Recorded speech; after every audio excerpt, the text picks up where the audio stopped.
A service of KIBMradio.com, the Internet's home for an all old-time radio.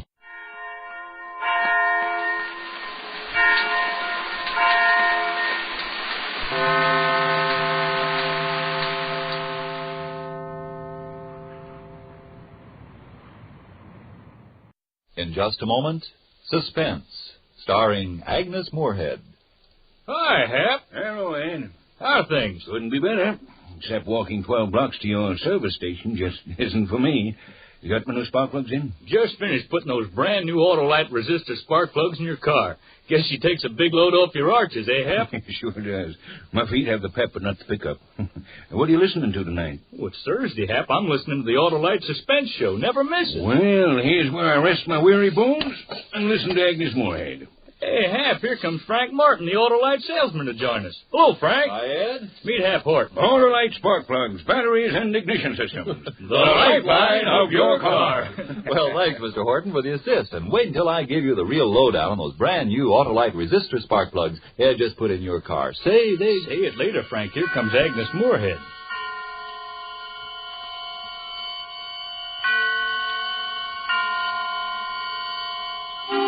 Suspense.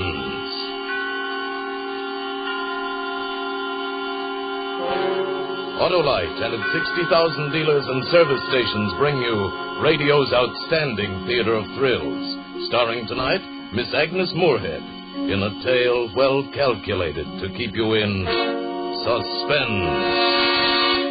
Today, everybody's switching to Autolite, and tonight, Autolite takes pleasure in presenting Anton Leader's production of the famous short story, The Yellow Wallpaper, starring Agnes Moorehead.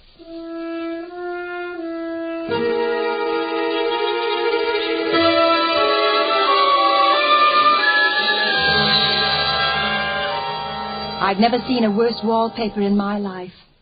All those strangled heads and bulbous eyes and fungus growths seem to shriek with derision.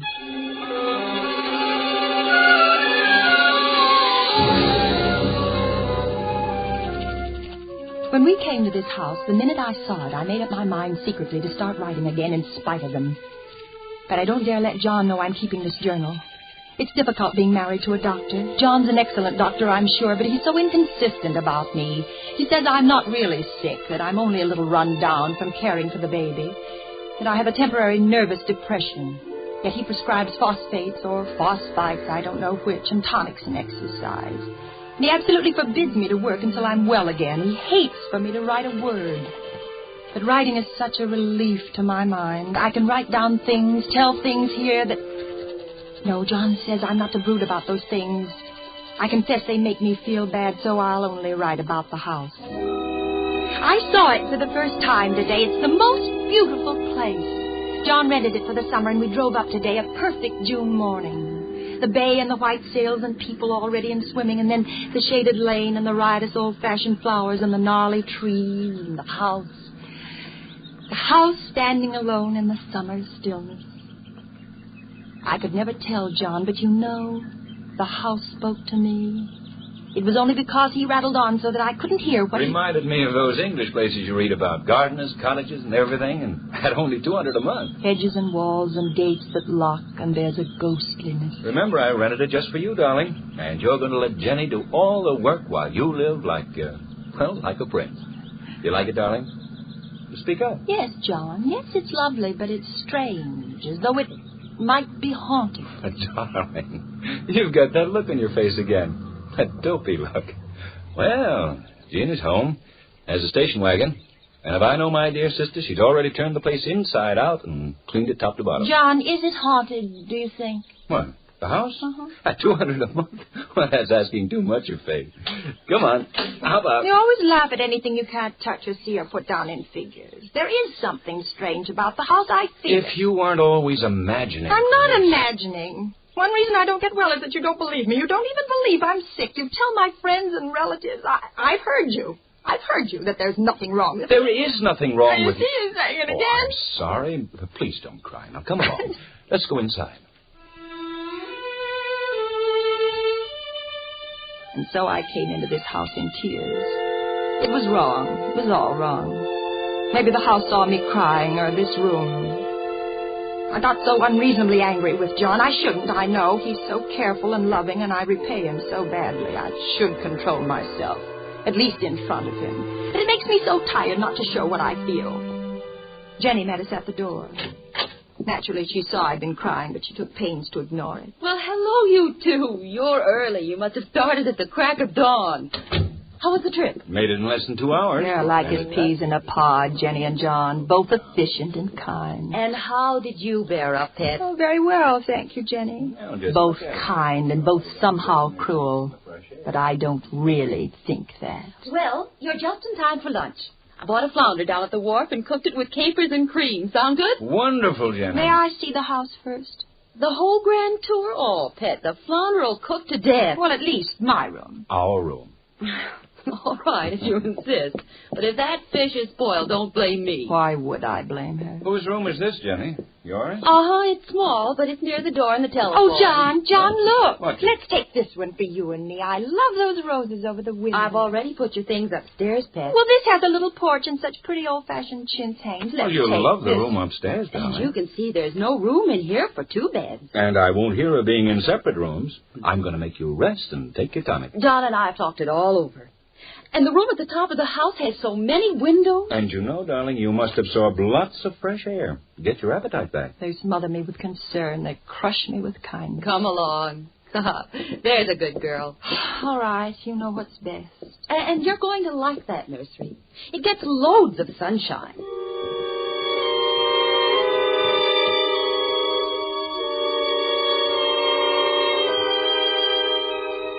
Up the steep, narrow stairs, 2 stories up to the very top of the house. There's a gate at the top that locks. I wonder why. And beyond the gate is the nursery room. This room. It is big and airy, nearly a whole floor with windows that look every way. They say it was a nursery. But what was it, really? Open them all, Jenny. Wide. All right. Well, darling? Why are the windows barred? For the little children. Otherwise it wouldn't be safe. Oh, yeah, I suppose. Children climb around, so don't they? What are those rings and things in the walls? Oh, I expect they made it into a gymnasium when the children got older. A sort of playground. Oh, they must have hated the wallpaper. Well, they were rough on it, that's for sure. The way they've stripped it off in patches. I don't blame them. It's hideous. Oh, who wants to look at the wallpaper with this view? My, you can see the whole bay. The revolting color. It's unclean. Such a strange, sickish yellow there where the sun's faded it. I never saw worse paper in my life. Don't dramatize it, darling. You must be hungry, and I know you're tired. I'm not tired. Why do you both act this way? I say the wallpaper's ugly, and you look at each other. Your eyes shuttle back and forth, and suddenly you both act as though I'd lost my... Darling, that was something we weren't going to say. Be a good girl, Pet. We don't act anyway. We just don't want you to worry. We want you to be well.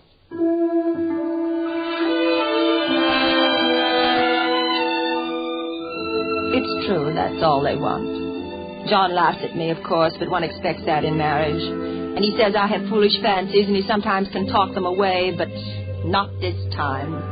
No matter what he says, it's a smoldering, sulphurous, unclean, it's hideous wallpaper. No wonder the children scratched at it and stripped it down.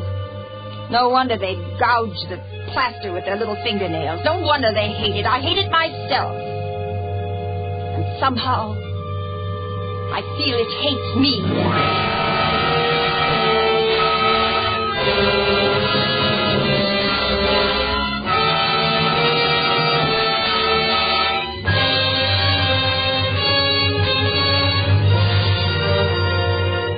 Suspense, Autolite is bringing you Miss Agnes Moorehead in the Yellow Wallpaper. Autolite's presentation of radio's outstanding theater of thrills, Suspense.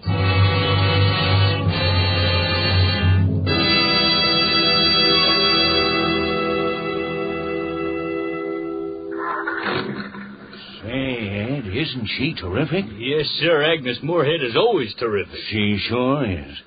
Say, car sure sounds good. I couldn't resist stepping on the starter. Yeah, these new Autolite resistor spark plugs sure make this a contented car. Yep, and you got the first set in town. Well, right now you can get Autolite resistor spark plugs almost anywhere in the United States. It's sensational. Why, no other spark plug will give and maintain such performance. Sounds like a good sales story. Where did the name resistor come from, Mr. Morton? Autolite worked with leading car and truck manufacturers, and they ignition engineered a 10,000 ohm resistor right into the Autolite spark plug. That permits a wider spark gap setting and maintains it far longer than any other spark plugs. Mm-hmm. Actually, Mr. Horton, when you replace your narrow gap spark plugs with a set of wide gap Autolite resistor spark plugs, you can tell the difference in your car. That's right from the book, I'll bet, Mr. Morton? Well, guess so. But here's the simple lowdown. As a result of the wide gap in the resistor spark plug, your engine idles smoother. You have better luck with lean gas mixtures and save gas. And within established limits, you reduce spark plug interference with radio and television reception. Yes, and today you can get the resistor spark plug from almost any of Autolite's 60,000 dealers. That's the biggest spark plug news in years. And now Autolite brings back to our Hollywood soundstage Miss Agnes Moorehead as star in The Yellow Wallpaper, a tale well calculated to keep you in suspense.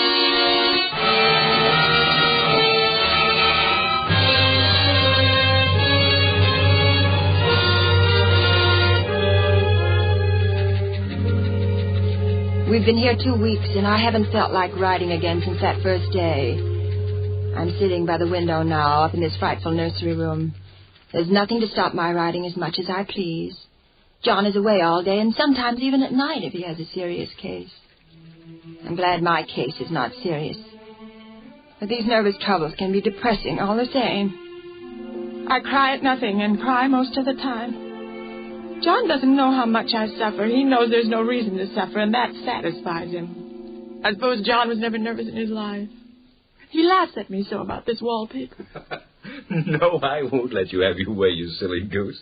If we'd taken the room downstairs, you'd be seeing faces in the chin straight. Not faces. Look at that spot, John. And that one over there. Yes, I see. It's a repeating pattern. It's a broken neck with 2 bulging eyes staring at me upside down. And to me, it's climbing ivy or some kind of a vine. Take your choice. Could be anything. Besides, I can't repaper a room just for a 3 months rental. Well, then let's move downstairs. Take me away from her. Don't you see, John? It hates me.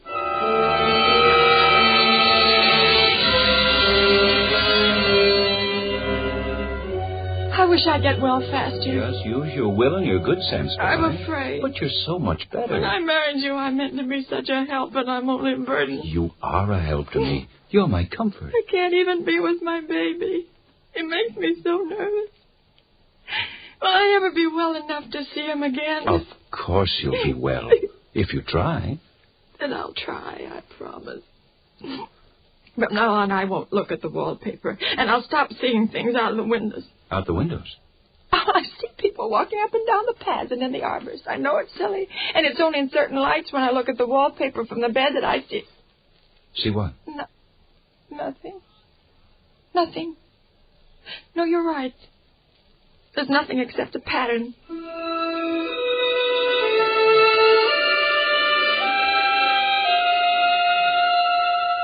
A front pattern and an under pattern in a different shade of yellow. It dwells in my mind so. I lie on that great immovable bed. It's nailed down, I believe, and follow that pattern about by the hour. And then where it isn't faded and when the sun is just so, I see a strange, faint, formless sort of figure lurking, waiting behind that front design.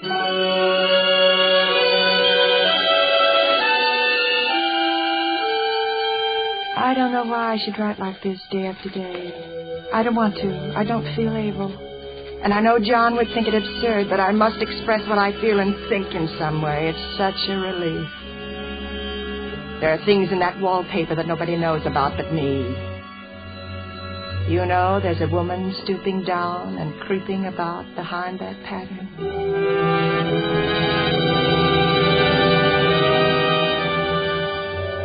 Last night it was moonlight, and the moon shines in all around just as the sun does. John was asleep, and I hated to waken him, so I kept still and watched the moonlight on the wall till I felt creepy. The woman behind the paper began to shake the pattern as if she wanted to get out. I got up softly and went and felt the paper to see if it did move. moved. It moved, I'm sure of it. And the poor woman cried out as though her voice came a long way over water. Telegram! Let me in! Telegram! Let me in! Telegram! Let me in! Oh, the poor thing.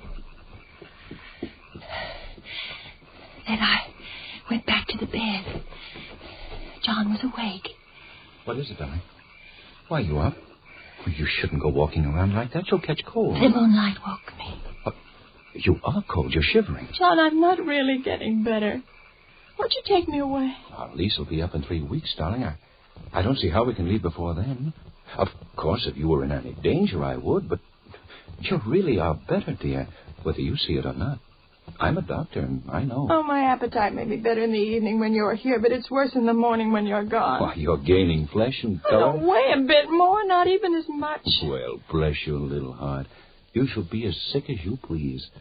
But let's go to sleep, huh? And talk about it in the morning. You won't go away? How can I, dear? And why should I, since you're better? Better in body, perhaps, but darling, in my health. For my sake and your sake and for the sake of our child, I beg you not to let that idea enter your head. Not for an instant. Can't you trust me as a doctor when I tell you it's a false and foolish idea? Answer me, darling. Don't you trust me? Yes, of course I trust you, only... What? I'm sleepy. Let's go to sleep. But I didn't sleep. I lay there for hours trying to decide if the front pattern and the back pattern moved together or separately.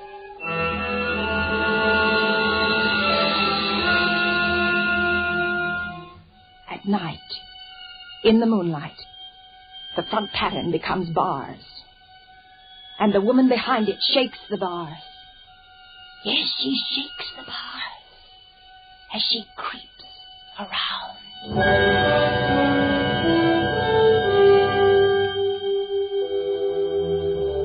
I lie down ever so much now. John says it's good for me and to sleep all I can. But you see, I don't sleep. And that cultivates deceit, for I don't tell him I'm awake. Oh, no. Fact is, I'm getting a little afraid of John. He seems very odd sometimes, and it strikes me that perhaps it's the yellow wallpaper. I like this room now, and life is much more exciting than it used to be. I have something more to expect, to look forward to watch. And I really do eat better, and I'm quieter than I was. John is pleased to see me improve.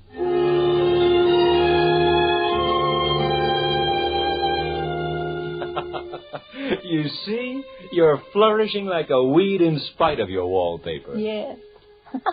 In spite of the wallpaper. In spite of it. Because of it. But I had no intention of telling him that. He might want to take me away, and I don't want to leave now until I found out. There's 1 week more, and I think that will be enough.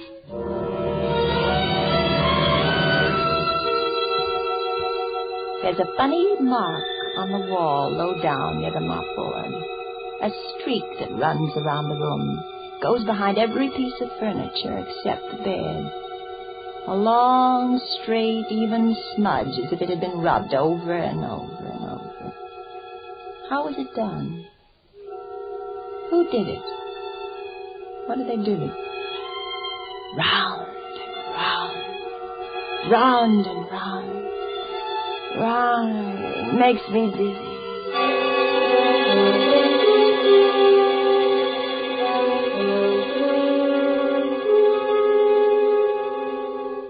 I've really discovered something at last. There are a great many women behind the pattern, and sometimes only one, and she creeps around fast, and her creeping shakes the pattern. She's trying to climb through and can't because the pattern strangles everything. But she does get out in the daytime. I know because I've seen her. When a car comes, she hides in the blackberry vines. I don't blame her. I'd hide, too. I always lock the door when I creep by daylight.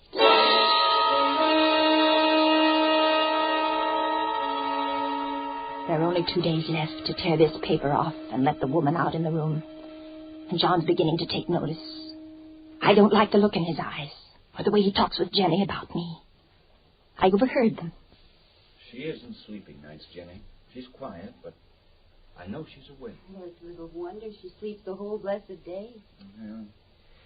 Maybe I ought to call in another doctor. No, it's just stubbornness, John. She's determined to prove you're wrong. I suppose you're right. Oh, I'm sure she'll improve.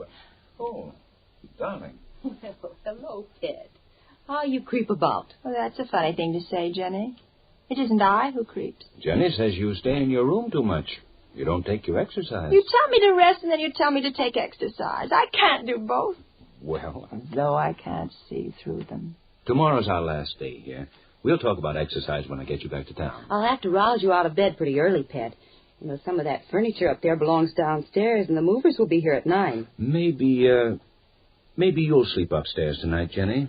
So you won't be alone, darling. You won't be here tonight, John? Well, not until tomorrow evening. There's a difficult case. If you're going to feel lonesome... Oh, no, Jenny. I'll rest better alone, I'm sure of it. Thank you all the same. That was clever of me. The sly thing. I won't be alone a bit. As soon as the moon shone in, the poor thing behind the paper began to crawl and shake the pattern. I ran to her. I pulled, and she shook. I shook, and she pulled. And my morning wheat peeled off yards and yards of yellow wallpaper. A strip about as high as my head and half around the room. When Jenny came up in the morning, she looked at the wall in amazement. You know why I did it, Jenny? Just to spite the vicious thing. Why are you so surprised? Oh, I'm not. Why, I wouldn't mind doing it myself. But you mustn't tire yourself, Ted. She wouldn't mind doing it. Why don't you come downstairs and lie down?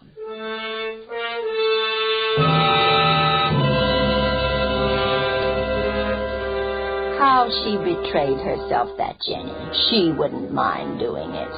But I'm here and no person touches this paper but me. Not alive.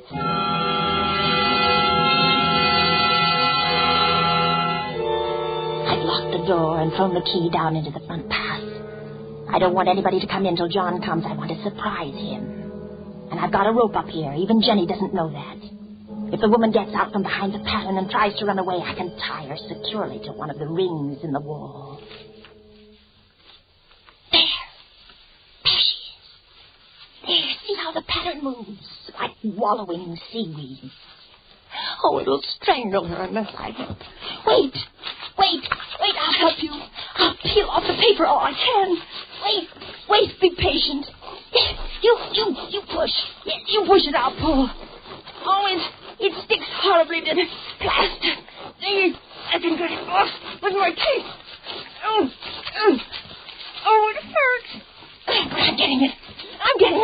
Wait, just a little bit more. I'm getting it. A little bit more.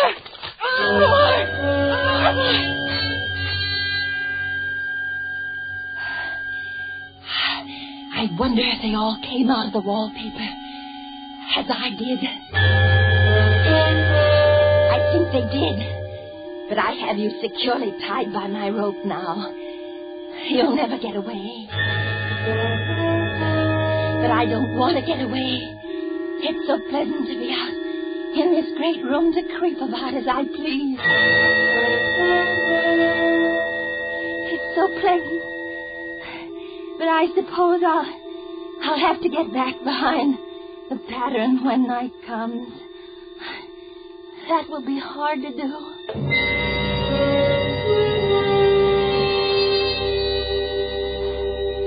Well, it's better than going outside. I won't go outside, even if Jenny asks me to. For outside, I have to creep on the ground where everything is green instead of yellow. And here, I can creep smoothly on the floor. Listen, she's coming now. Darling, open the door. You hear me? Open the door. Oh, it's John at the door. Open the door, darling. Open it, please, dear. How he does pound and shout. No use, Dr. John. You can't open it. Open it, do you hear me, dear? Open it! Jenny, bring me the axe. Oh, no, he'll break down that beautiful door. John, dear, the key's down in front of the house under a plantain leaf. My darling, It's down by the front door, John. Open the door, for heaven's sake, I can't. The key's downstairs, John. It's under a plantain leaf by the front steps. It's under a plantain leaf, John. Go and see. You'll find it if you look. You'll find it. There. He's gone to look. The wallpaper has stopped laughing. The evil thing. Now I can creep slowly, smoothly on the floor. Round and round, round and round and round. And my shoulder just fits into that long smudge on the wall so I can't lose my way. Oh, he's coming back. He's running on the stairs. How astonished he'll be. Darling. Oh, my dear, what is it? What's happened? I've got out at last, John. Out? Yes, out in spite of you and Jenny. I pulled down the paper. I shook the pattern and pushed and pulled it down. It stuck horribly. But you'll never put me back. You'll never put me back. You're so pale, John. Why do you close your eyes? Watch how swiftly I creep around in this lovely yellow room.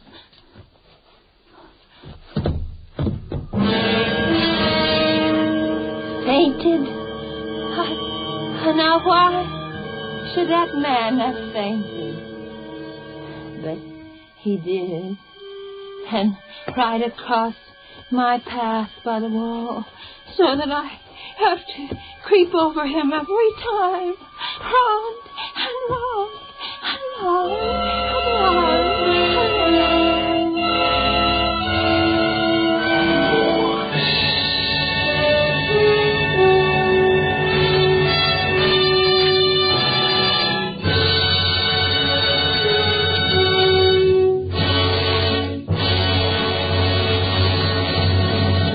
Thank you, Agnes Moorehead, for a magnificent performance. Miss Moorehead will be back in just a moment. Oh, what a show. That Agnes Moorehead's really some actress. Well, I guess I better head for home and Motherland. Okay. Oh, say, Mr. Martin, can you give me those simple words of yours again? My boy Billy pesters me with slogans. You bet, Mr. Horton. When you replace your narrow gap spark plugs with a set of wide gap Autolite resistor spark plugs, you can tell the difference in your car. For example, your engine idles smoother. You have better luck with leaner gas mixtures and save gas. And within established limits, you reduce spark plug interference with radio and television reception. So, switch to Autolite because Autolite means resistor spark plugs. Ignition-engineered spark plugs. Autolite means batteries. Stay full batteries. Autolite means ignition system. The lifeline of your car.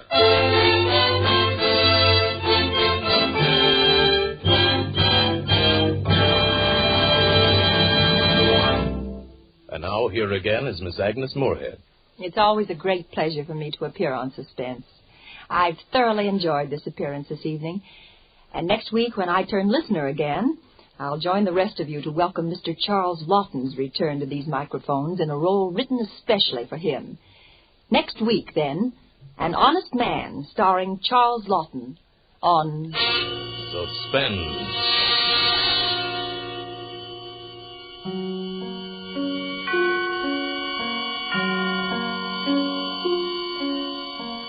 Agnes Moorehead may soon be seen in the Warner Brothers production, Johnny Belinda. Tonight's Suspense play was adapted for radio by Sylvia Richards from an original story by Charlotte Perkins Gilman. Music was composed by Lucien Morawick and conducted by Lud Gluskin. The entire production was under the direction of Anton M. Leader. Next Thursday, same time, you will hear Mr. Charles Lawton in An Honest Man.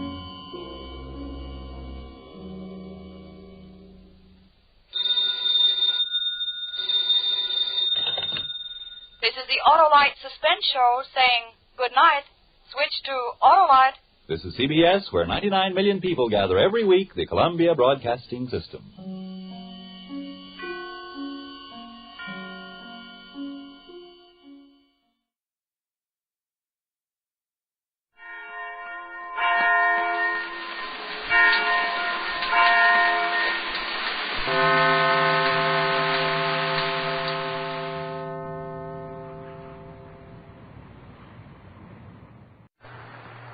Tonight is the 4th anniversary of Lights Out.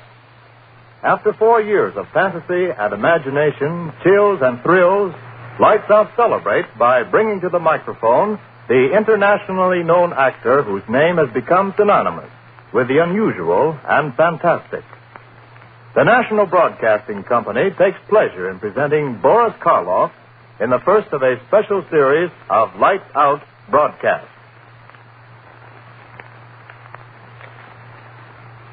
Lights out, everybody.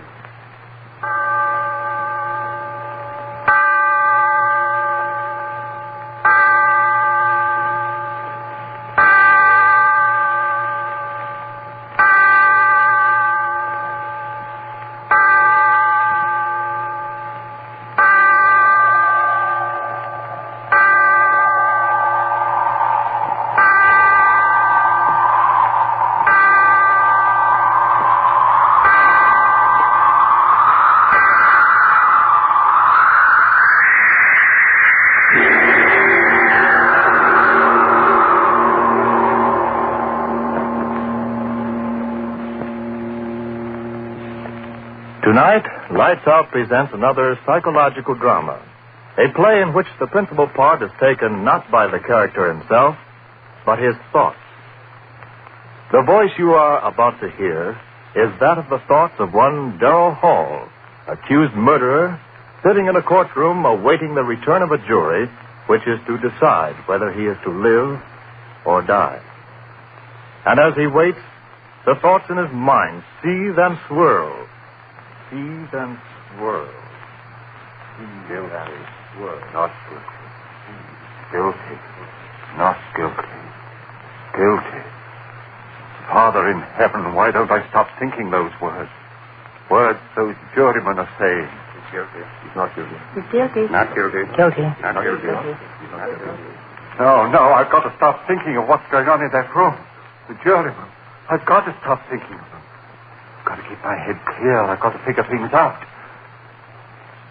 When did all this start? Yes, I remember. That night, Wayne and I were sitting in my room, talking about dreams. I remember he said... Oh, come on, Darrell. Don't expect me to believe that one. Well, I'm certainly telling you the truth.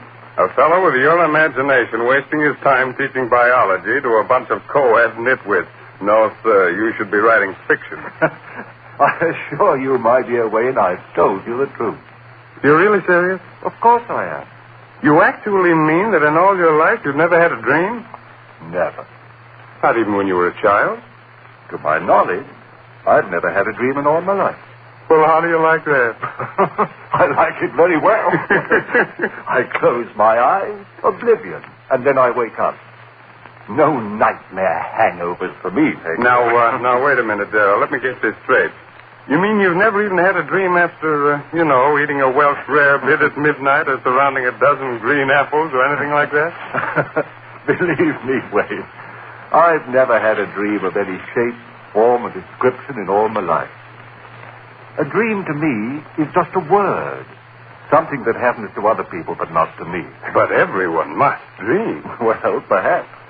But it just so happens that my subconscious doesn't work that way. I tell you again, I have never dreamt. Well, what do you know about that? Just unbelievable, I tell you, unbelievable. Yes, that's what he said. Unbelievable. It was unbelievable that I'd never dreamt.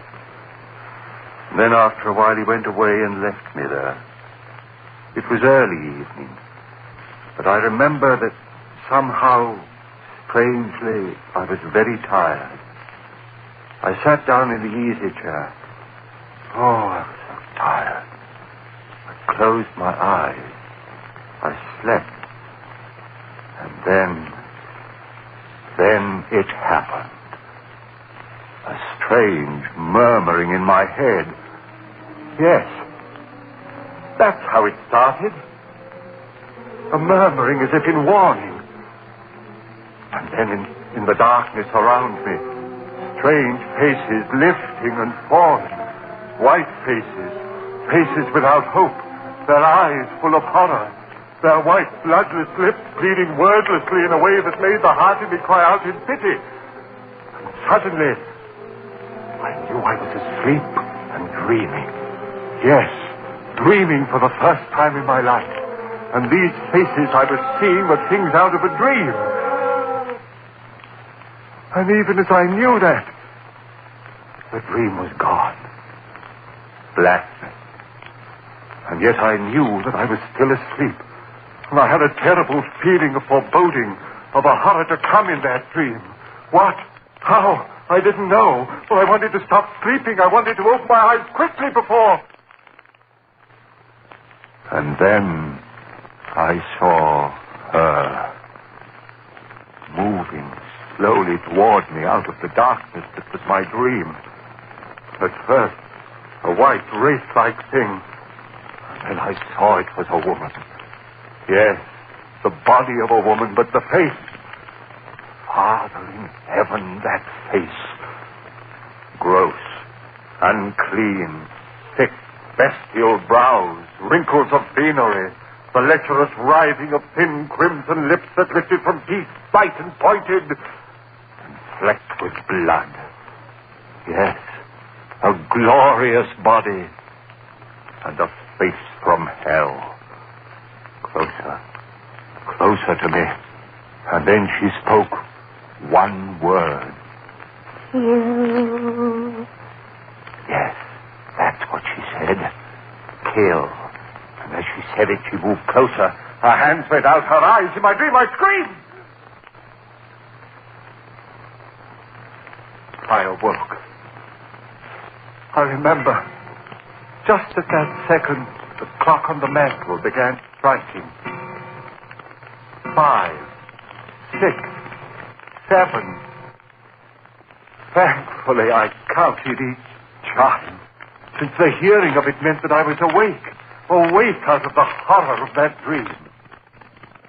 When the clock had stopped chiming, I sat there. My one thought was, if this be dreaming, let me never dream again. I heard a sound. What was that? I sat still, afraid to move.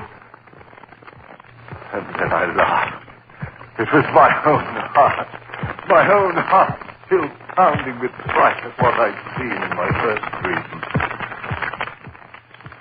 Oh, why do I sit here thinking of what has been? The jury in there, they've got to hang me. Free him. They've got to hang me. Guilty. Hang him. Free him. Free him. Free him. Free him. No, I mustn't think of that. Better to keep my thoughts on how it all started. Better to figure things out. Where was I? Ah, yes. Sitting there, listening to the beating of my heart, thinking of the horror of that dream. And then, suddenly, that strange, wordless murmur I had heard in my dream was whispering in my head again. Quickly as it began, it was gone. How could this be? I was awake. This was no dream. Then why had I heard that wordless entreaty? That same sound that had come from those miserable white faces that had floated before me while I slept. Why? I heard it. Sound behind me. Oh. Why, yes, my friend Wayne. Must be he. Come back into the room, standing behind my chair, thinking I was asleep. I turned round and said, Wayne, is that you?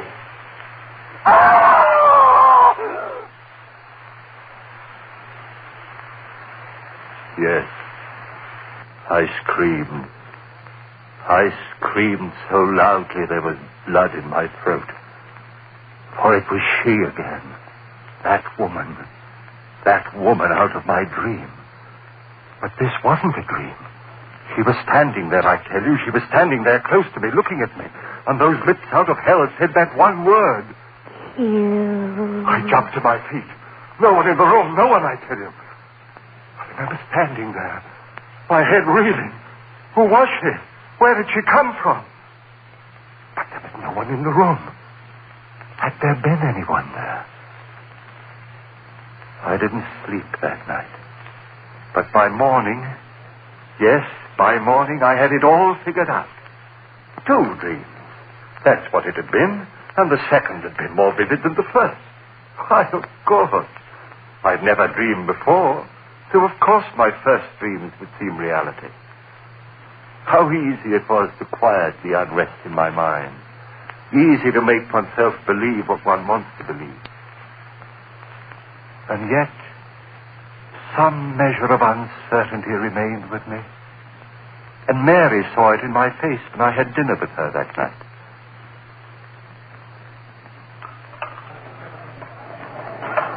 Darryl, do you mind if I ask you something?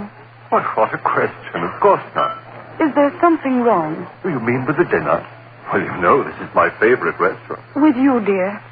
Has something gone wrong at the university? Why do you ask that? The worry in your eyes. Oh. What is it, dear? Oh, it's nothing. It's nothing important. You changed your mind about loving me? Mary. Then tell me what it is, please. All right. It's really nothing to concern yourself over. Just a dream. Dream? Darryl, you dreamed. Yes. Last night. How marvelous. Now you're normal even when you sleep. That's right, isn't it? I'm back to normal, see, am I not? And here I thought from the expression on your face that it was something really important. Funny, isn't it? And I suppose in your first dream you dreamt of a glorious, seductive woman. No, Mary. Ah. Did you have a nightmare? If you don't mind, let's not talk about it anymore. Shall we have our dessert now? Now, I suggest the hot green apple pie with cheese. Darryl, was it as bad as all that? Horrible. Oh, that's cruel. Your very first dream, an unhappy one. Oh, well, I'm sure that if you dream again, you've more interesting times ahead. Well, Darryl, look at the time. 7:01, and we promised the Armstrongs we'd pick them up at 7:15. Darryl, what is it? Your face. Do you hear it? Hear what? You do hear it, don't you? The voices. Voices? Darryl, what are you talking about? Why, the people in this restaurant are most well behaved. Gone. Just the way it was before. Darryl, please, if this is a joke, please tell it to me. Darryl, what is it? What are you staring at? What's behind my chair? What's there, Darryl? Tell me what you see. Darryl, the table. Why did you throw over the table? Darryl, what is it? What is it? Why did you scream like that? What's the matter with you, Darryl? Yes. She wanted to know why I had done it. Screamed, thrown over the table. They all wanted to know. But how could I tell them? Tell them of her, standing behind Mary's chair, that thing of degradation, and those lips saying, kill. I went home. Mary thought I was overworked. Oh, no, darling, you've been working so hard. Go home and rest, dear. That's all you need, rest. Rest. What good was rest? I had to reason things out. All my life I'd lived with reason, and now this horror. I had to know all about it. Now I was certain it was no dream. What I had seen there in the restaurant had been no thing of sleep. Hallucination. Yes, that was it. I had been working hard. Too much work was the answer, and rest would cure that. Yes, indeed. And so I rested through the next day. It was quite dark when I awoke. The phone rang. It was Mary calling to find out how I felt. Are you sure you're all right, Darryl? Why, yes, Mary, yes, I'm fine, thank you. You sound all right. Your advice was good, dear. Apparently rest was just what I needed. Then go along back to bed. I'll talk to you tomorrow. All right, dearest. Thanks for calling. Goodbye, Darryl. Sleep well tonight. I hung up the receiver. And then the clock on the mantel behind me began striking. Always at 7. Always at 7. Always at 7. Yes, that was true. Each time it had been 7 when it had happened. And then, with the last chime of the clock, I realized it was 7 again. 7. Would I see her again? I stood there, back against the wall, waiting. So quiet, I could hear the clock ticking away the seconds. Would it happen again, this hallucination of mine? I waited. I heard no pitiful murmur of voices. Just quiet. So dark in the room, I could see the shadowy emptiness of a chair near the other wall. And then the chair was no longer empty. There was someone in it. I said, "Who's there? Answer me, who's there?" No answer. The strange darkness in the room. Deeper and deeper, I could see nothing, and then 2 swirling pools of flame led right. Closer and closer. I stood there, I couldn't move. Rumbling began in my brain. Fear, I tell you. Fear tearing at my brain, louder and louder, while those red circles of light came closer and closer. Father in heaven, what was it? What?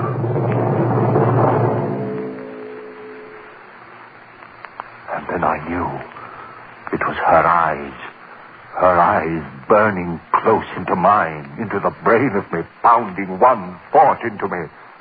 Kill, kill, kill, kill. Why did she say that? Why? Kill whom? Why should I kill? Why should I kill? If I had known then.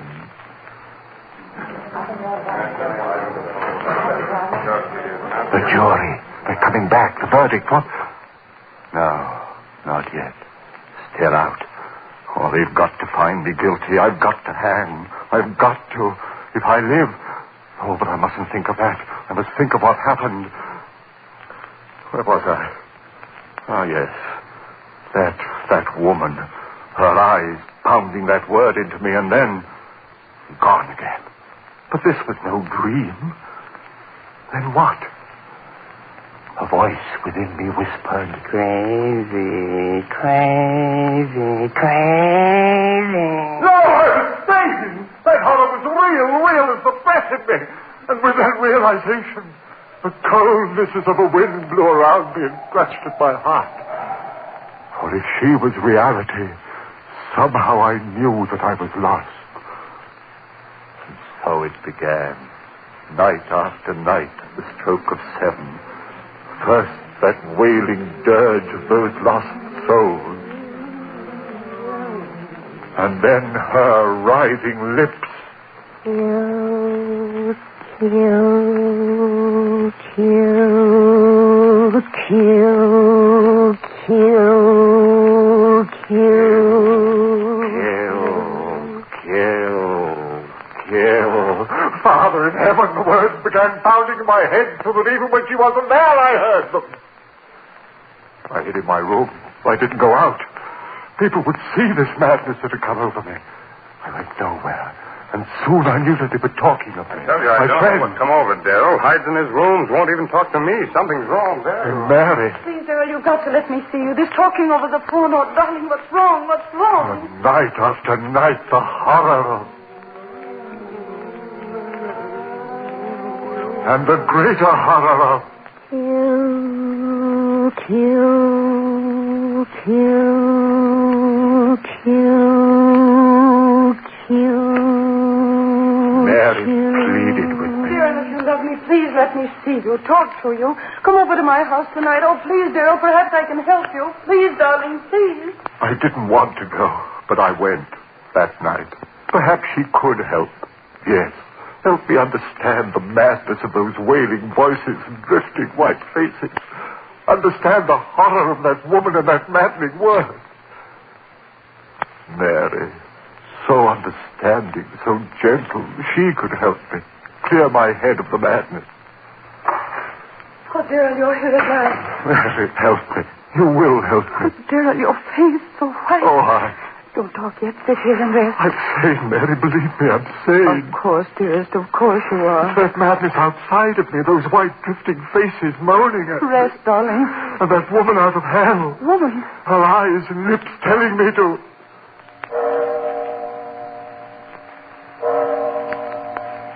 The time. The time. What time is it? It's 7. Darrell, what is it? I've lost track. I've got to get out of here. Darrell, don't. Wait. Don't go. Too late. Darrell, what is it? Too late. Late. You hear them, don't you, Mary? I'll go call a doctor. Listen to them. Their voices are so loud tonight. Listen, Mary. Darrell, don't. There's no one here. You hear them? You must hear them. What are they saying?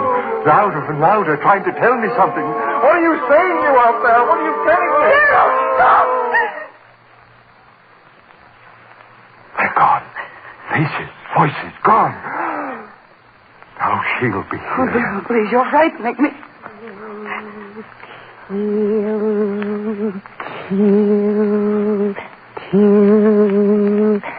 You hear her, Mary?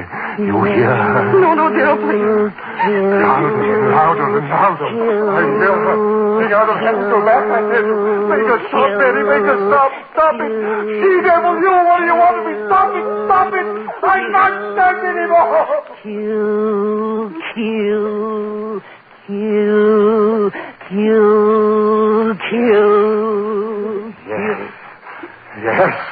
Yes. Go away.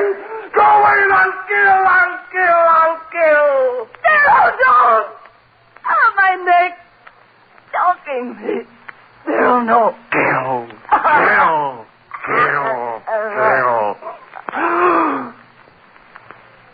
Mary.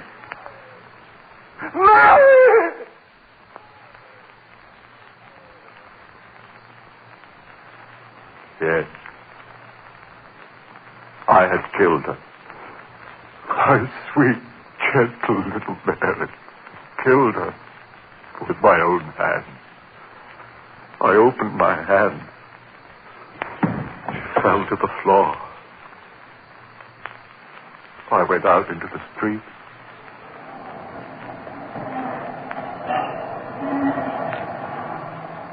People all around me, hurrying. I was in no hurry. What that woman had wanted, I had done. I had killed. I walked all night. It didn't matter where. And in the morning, I found myself on the campus of the school, before the very building in which a class was waiting for my lecture. I went in. I walked up on the platform and looked down into their faces.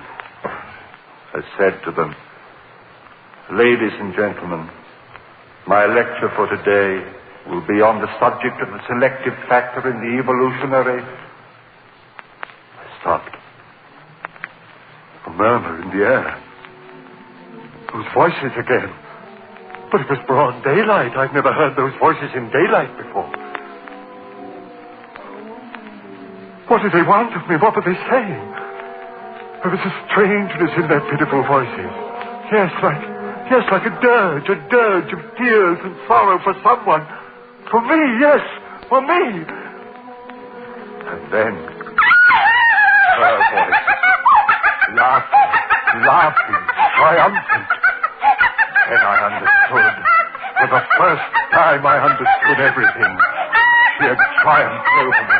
That was why those lost souls were wailing a dirge over me. I was hers forever.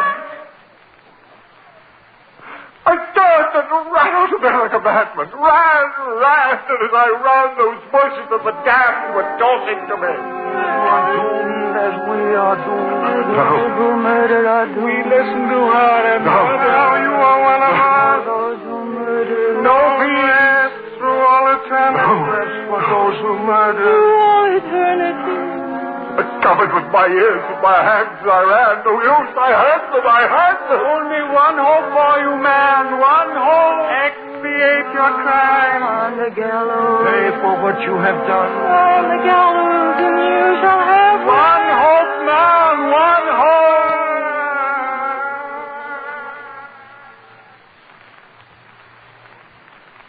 So that was it. My one hope. If I paid society for my crime, she would fail. I would be free of her, that thing, that essence of evil, that siren who called men to murder so that their souls would be slaves to her for all eternity. Yes, I'd pay for my crime. I ran on back to Mary's house. Yes, I'd pay it gladly with my life to have the peace of the rest of oblivion. I went back into the house. Yes, Mary was lying there, cold. I lifted her. Those same hands that had crushed the life out of her lifted her and carried her out into the sun. My eyes were so filled with tears that I could hardly see where I walked. People began milling about me. He's got a woman in his arms. Well, where's he carrying her? She must have fainted. No, look, she's dead. What? Who killed her? Hey, mister, who killed her? I did. Who killed her? I killed her. With my own hands, I killed her. And please, I want to die for her.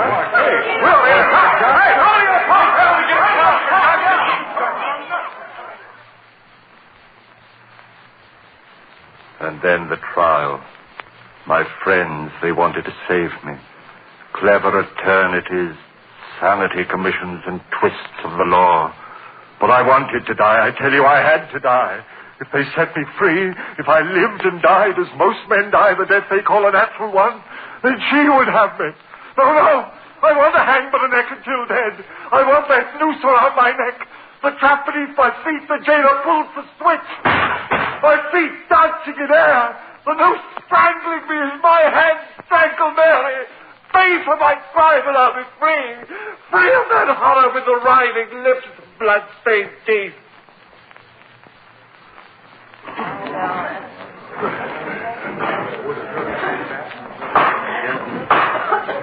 Order the court. Order the court. The jury. They're coming in. Guilty. They've got to find me. Gentlemen of the jury, have you reached a verdict? We have, Your Honor. The clerk of the court will read the verdict, please. We, the jury, find the defendant guilty of murder in the first degree. Guilty? You hear that, you thing out of hell? Guilty! Hang me for the neck till I'm dead. I'll be free of you. I'll have peace. You fail, you mean you. I'll see for my crime. You'll never get...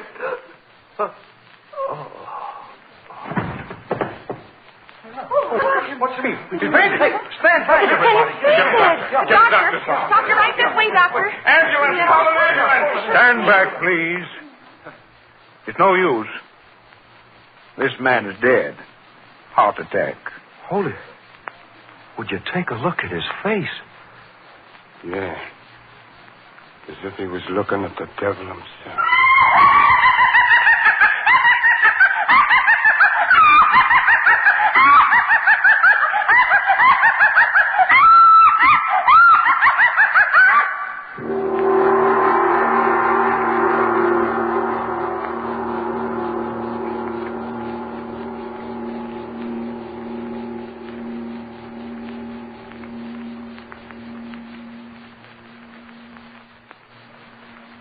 Ladies and gentlemen, you have just heard the first play in a special series commemorating the 4th anniversary of Lights Out and starring Boris Karloff. Next week, Mr. Karloff will appear in another new air drama by Arch Oboler, a play suggested by the Sibelius musical composition, Waltz Triste. It is a story of death and a revenge beyond death. Listen to Lights Out with Boris Karloff.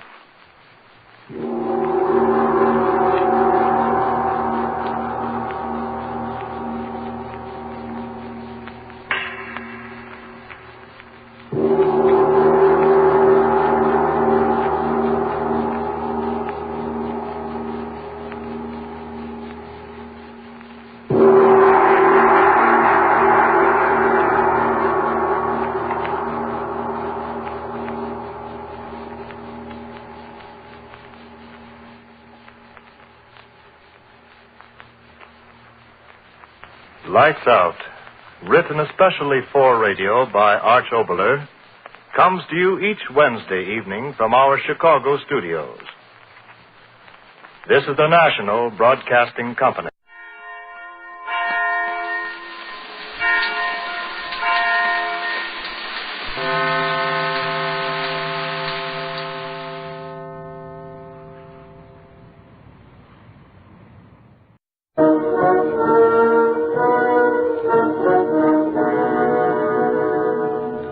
Unsolved Mysteries.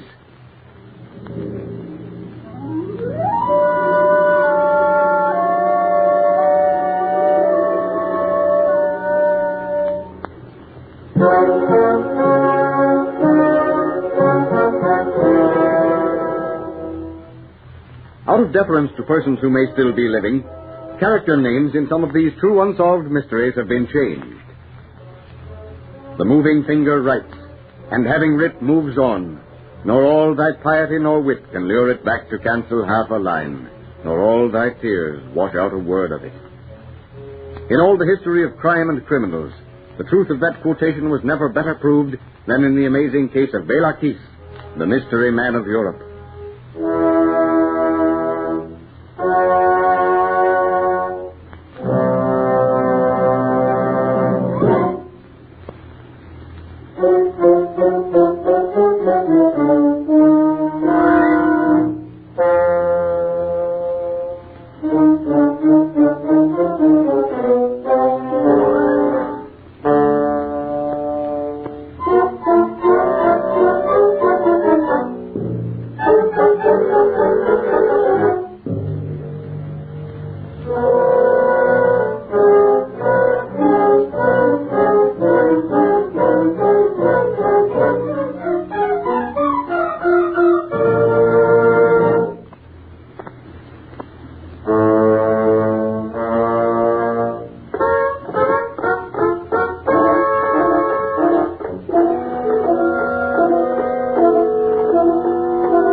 It is the year 1914.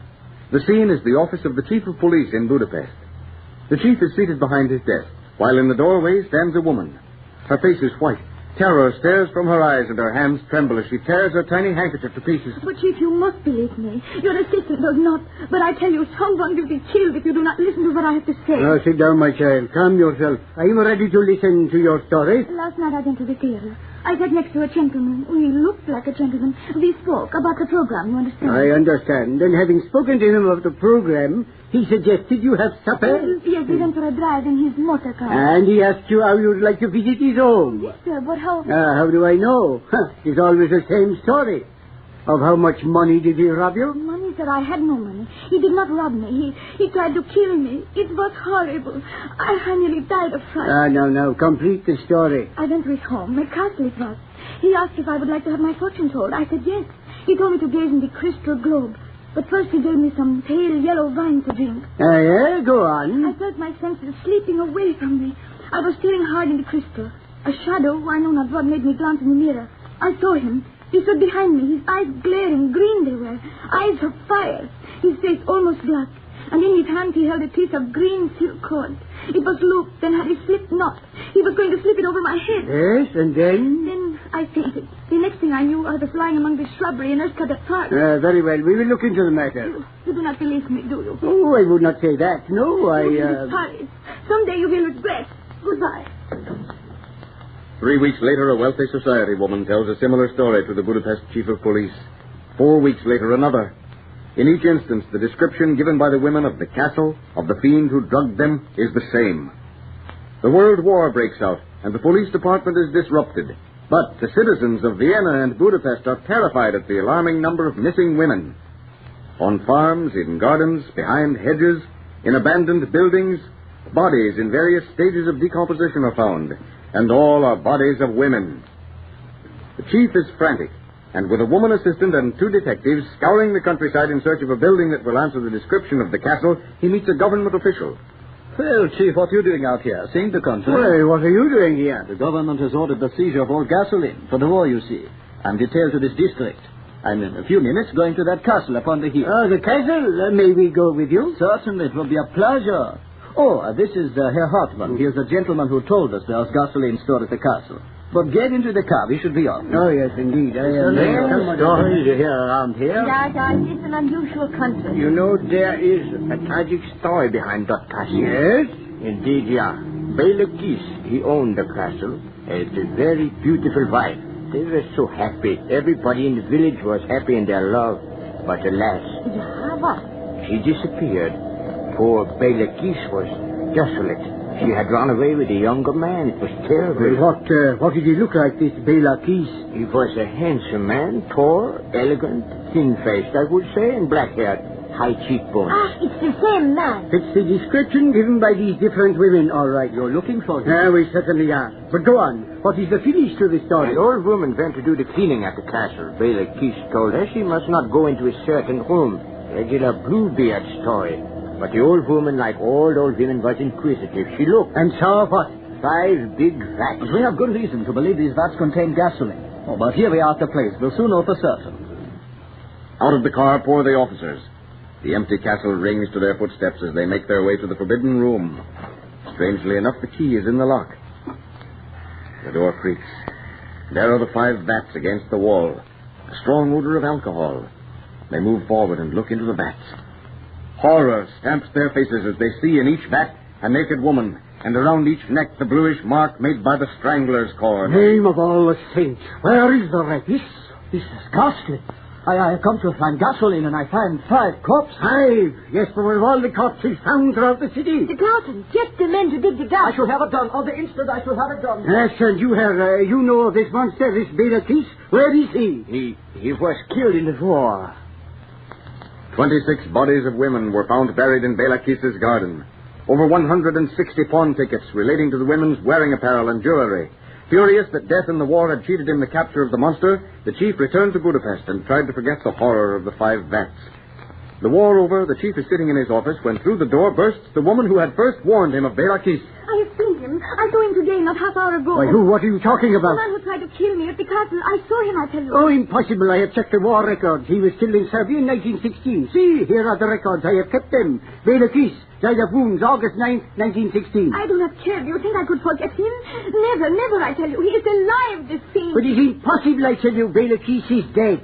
But soon the chief was to doubt his vehement assertions, for within a month he was to hear another story of a woman almost strangled under identical circumstances, although at a different place from the now empty castle. Besides this, the terror of missing women returned to haunt the citizens, and once again the decomposed bodies of long-dead women were found in desolate places. In just a moment you will hear a solution to the strange case of Bela Kiss, the mystery man of Europe.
Ladies and gentlemen, inasmuch as any solution must of necessity be supposition, liberties of time, place, and character have been taken in the solution for which you have been waiting. The solution of why the murders continued in the same manner as before Bela Kiss's reported death in the war is taken from the statements of the Chief of Police of Budapest, who supplied the information, which, to the best of our belief, has never been published in American newspapers. The scene is the hospital in which Bela Kiss had been reported as having died of wounds. The chief of police, remembering how the first woman had warned him of the fiend's activities, determines to carry his investigation further than the official army records reporting death. The chief questions a nurse. You, of course, know the murders in and around Vienna and Budapest. Yes, naturally. Although, like everyone else on war service, I was too busy to really keep up with the report. Well, we did not give all our information to the press. We decided we would have more success by keeping something secret. I can understand that. Now, this man, Fiend is a better name, has probably been responsible for the death of over 300 women. I would like to find out if there are any hospital records other than the official report of Bela Kiss' death. You don't mean that Bela Kiss is the man you suspect? I do. In fact, it isn't suspicion. It is an established fact. But that's impossible. I nursed Bela Kiss till he died. And a young and pious-minded boy of 20 could hardly... 20? Why, Bela Kiss was over 40. Not the Bela Kiss who died here in this hospital. He was a young boy, I tell you, and I know I nursed him till he died. Ah, then I have the solution. How badly wounded was Bela Kiss when he was brought here? There never was any hope that he might recover. Anyone could have seen that he must die. And Bela Kiss, the real Bela Kiss, undoubtedly exchanged his identification disc and papers with the wounded man, knowing full well that the young boy would be buried as Bela Kiss. And he, the monstrous wretch, free to pursue his murderous career unhindered. But I'll get him. I'll get him. Back to Budapest races the chief. For 4 days he works feverishly, taking no one into his confidence, but ordering his men to stand by. One night, to a house on the outskirts of town, drive 2 police cars filled with officers. The chief leads the way from the back of the house to one of the upper rooms. Now listen, you men. Listen. I want absolute silence. I am decided in my own mind that Bela Kiss has trapped the various women he has killed by advertisements in the papers. So I decided to use his methods and inserted this advertisement. I'll read it.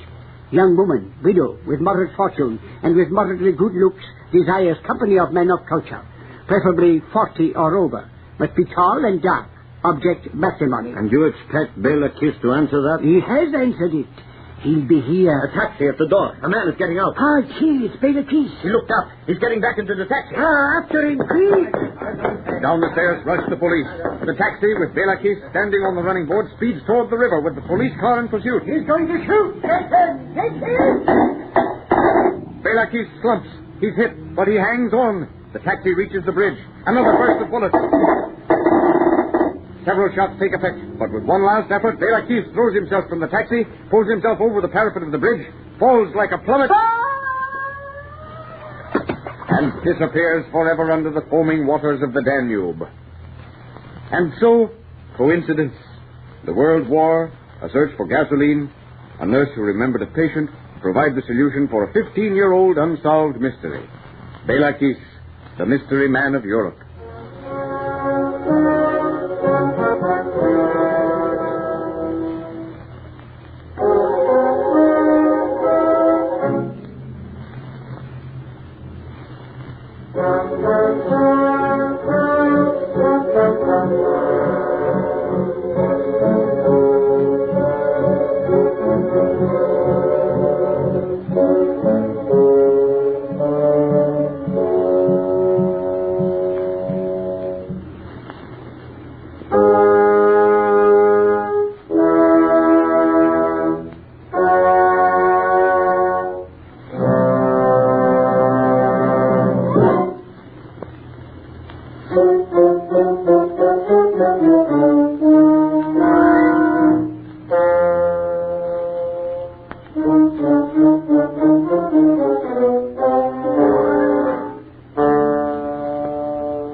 And now for the radio program that has rated tops in popularity for a longer period of time than any other West Coast program. The mystery program that is unique among all mystery programs. And I'll tell you why. It's because you know who's guilty. You see his every move. You know his complete plans, even his innermost thoughts. Yet the final curtain always brings a startling surprise. In the Signal Oil program, The Whistler.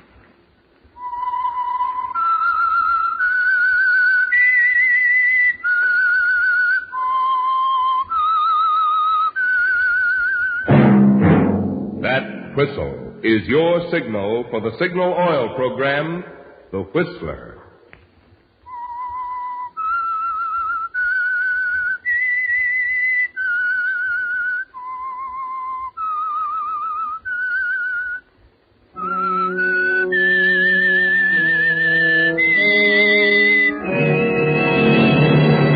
I am the Whistler, and I know many things, for I walk by night. I know many strange tales hidden in the hearts of men and women who have stepped into the shadows. Yes, I know the nameless terrors of which they dare not speak. Yes, friends, it's the Whistler for the tops in entertainment. And for the tops in gasoline quality, it's Signal. It takes extra quality, you know, to give you extra mileage. And Signal is the famous Go Farther gasoline. So look for the Signal circle sign in yellow and black that identifies friendly independent signal stations from Canada to Mexico. And now the Whistler's strange story. A question of murder.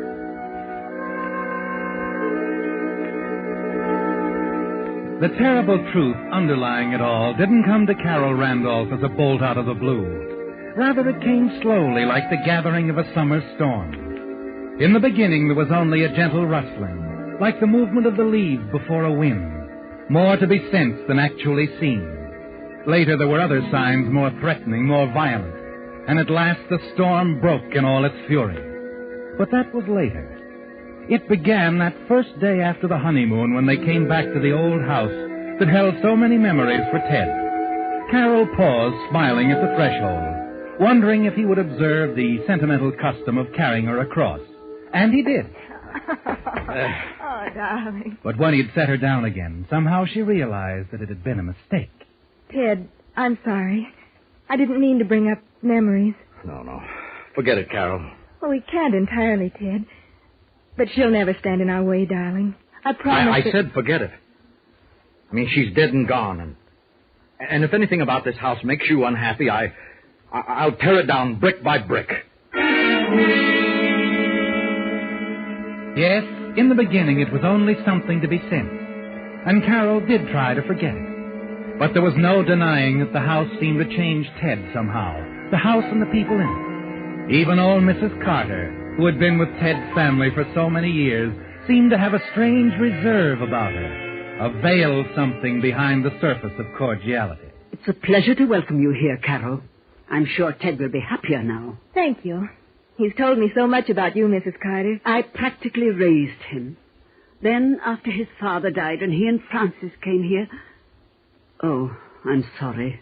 It's all right, Mrs. Carter. I don't mind talking about Francis, if you want to. Oh, but I don't.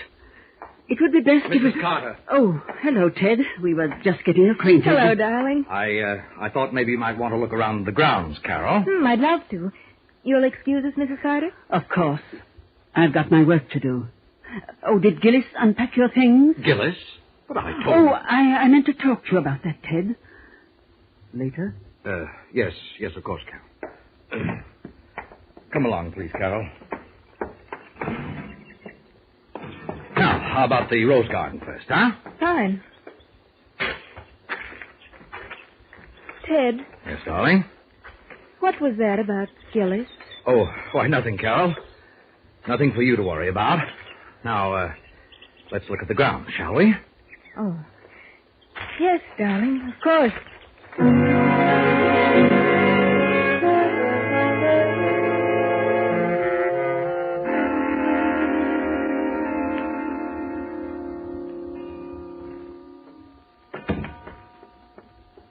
Good evening, madame. Oh, hello. You must be Gillis. Yes. I didn't get a chance to thank you for putting everything away for me. I appreciate it, Gillis. It's what I'm supposed to do, madame. Do you want both windows open, madame? Just that one is fine. Gillis. That's an unusual name. My name is really Marie, madame. She always called me Gillis. Said it sounded more continental-like. The first Mrs. Randolph? That's right. Oh, I'm sorry, Madame. I didn't Gillis, mean... let's understand each other. I'm not sensitive about Ted's having been married before. You don't have to feel strange around me. I'm sure we're going to get along just fine. Oh, then you've spoken to Mr. Randolph about me? Spoken to him? Yes. You see, he said that I should be let go. Oh? Mrs. Carter says it's because I talk too much. I don't mean to. Words don't come too easy for me, Madame. The right ones, I mean. And when they asked me all those questions at the inquest, Mr. Randolph didn't like... Inquest? Gillis, you don't mean inquest. They only hold an inquest when there's something strange about a death. I know, Madame. And there certainly was something strange about... Gillis. Yes, Madame? You may go now. I won't need anything further. Yes, Madame.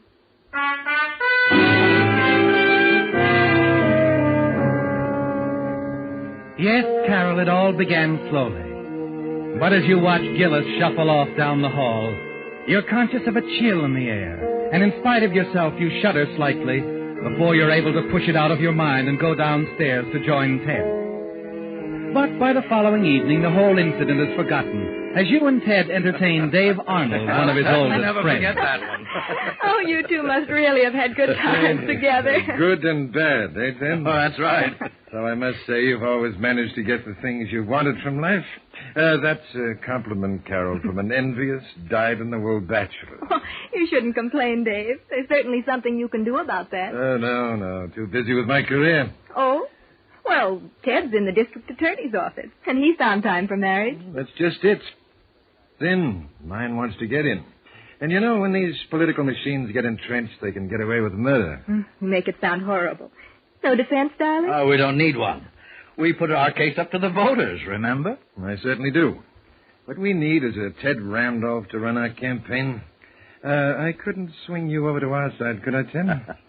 We can promise big things, too. No, I'm afraid not, Dave. Oh, I'll admit your candidate's all right, but I think our man's a little better. Well, nothing to do then but dig up some dirt in your past and smear you. Dave. No, I'm joking, Carol. Deadly business politics. I must say, I've got to run. Big day for me tomorrow. Well, nice to have you again, Dave. Yes, and make it more often in the future, You've got a great deal. The dinner was wonderful. Good night, Ted. Good night. Thanks again. Good night. Anytime, Dave. Good night. Was everything all right? Oh, yes, sure. It's perfect. You know, I like him. Dave? Oh, he's all right. All right. I think he's charming. And he likes you. The way he hangs on every word when you're talking. Oh, yes. Just waiting for me to make a slip. A slip? Oh, Ted. Why, does that surprise you? Surprise? Why, it shocks me. You're not serious. Look, darling, I love you, but sometimes you're a little naive. Why, Dave's an old friend, yes, but he's in the opposite political camp. Don't forget that. Why, he'd use anything to get us out of office. And he wasn't kidding when he said he'd smear me if he could. Ted, you must be exaggerating. Besides, what could he possibly find out about you that... Carol, I've got some work to do. Would you excuse me for a while? Ted, wait. Yes? I've been wanting to talk to you. Tell me, how did you and Francis get along? Why, we quarreled. Is that all? No. No, once upon a New Year's, there was a girl I met on a trip to St. Louis. Girl I'd known for a long time. After Francis died, I married her. And I love her very much. That's all that's important. Oh, Ted. Ted, you didn't ever quarrel with Francis about me. Is that what's worrying you? Why, of course not, darling. Now, forget it, please.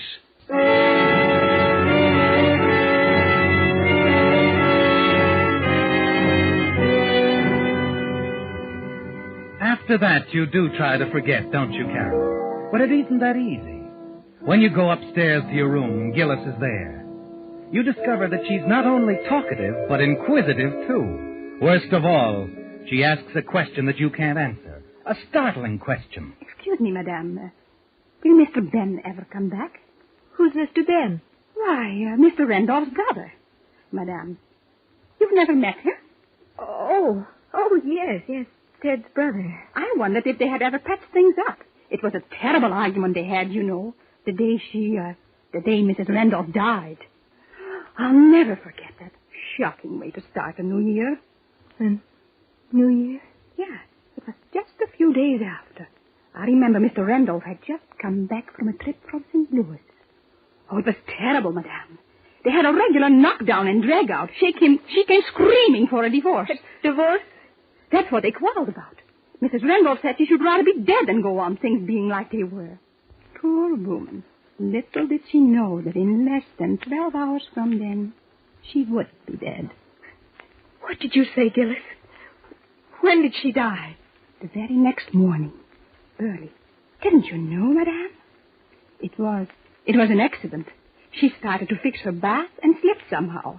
Tried to grab something to keep from falling and caught a loose wire from the electric heater. Oh, no. Yes. And I never have been able to understand how a bare wire could have come loose that way. Oh, it was terrible, Madame.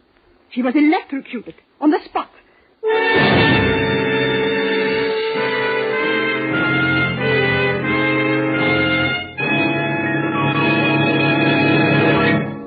With the prologue of A Question of Murder, the Signal Oil Company brings you another strange story by The Whistler.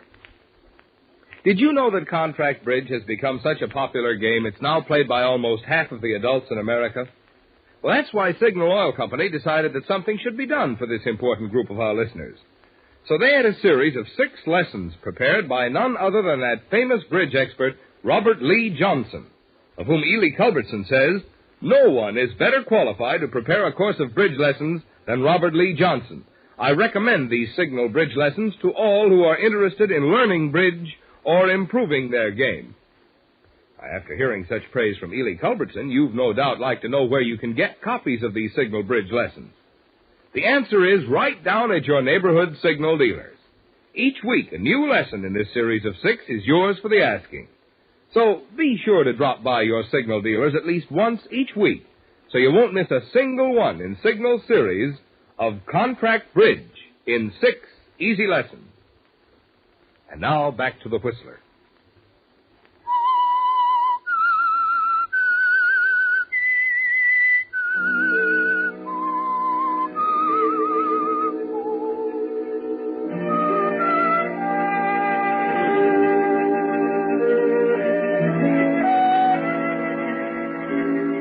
The gathering storm is closing in, isn't it, Carol? Like dark, warning clouds before the storm. You're sure now that Ted lied about the argument with Frances, his first wife. He told you it was nothing serious, didn't concern you. But from what Gillis has told you, you're certain the quarrel was over you, and that shortly afterwards Frances was dead.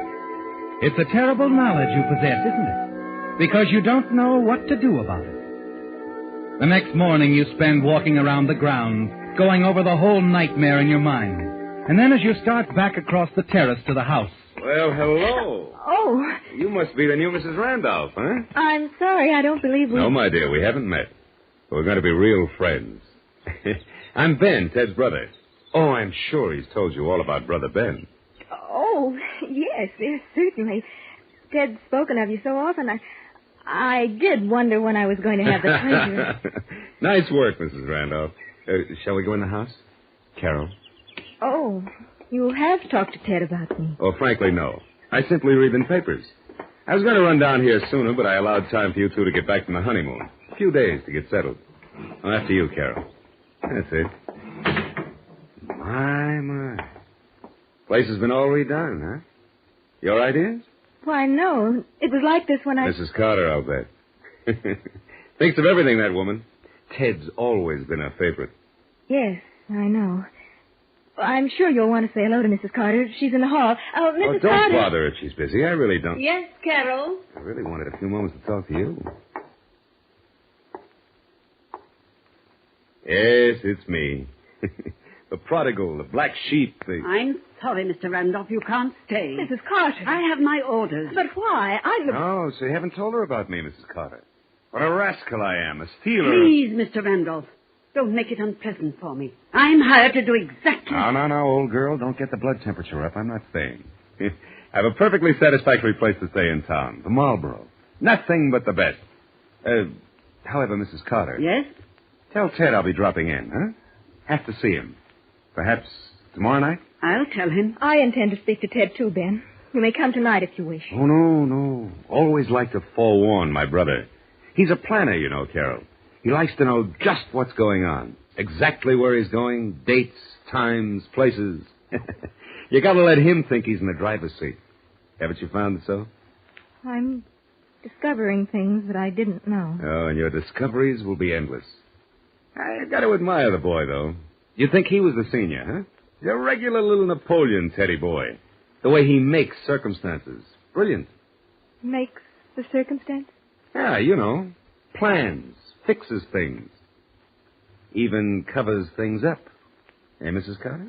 I'll show you out. No, wait. Just a minute, Ben. Did Ted cover something up? Oh. He hasn't told you about the unusual circumstances of Francis's accident, huh? Yeah, I guess he wouldn't. Well, tomorrow night. Get me in his date book, Mrs. Carter. I'll show you to the door. No bother. Good afternoon, all. Oh, the nerve. Just a minute, Mrs. Carter. Yes, Carol? Mrs. Carter, I found you very kind, very considerate since I came here. But I think I have a right to... I'm sorry, Carol. Really. What about Ben? Well, Ben isn't a nice person. He upsets Ted, all of us. Please, why not forget what happened? Enjoy your husband, Carol, your beautiful home. Just don't puzzle and fret over things that are dead and gone. I wish it were that simple, Mrs. Carter.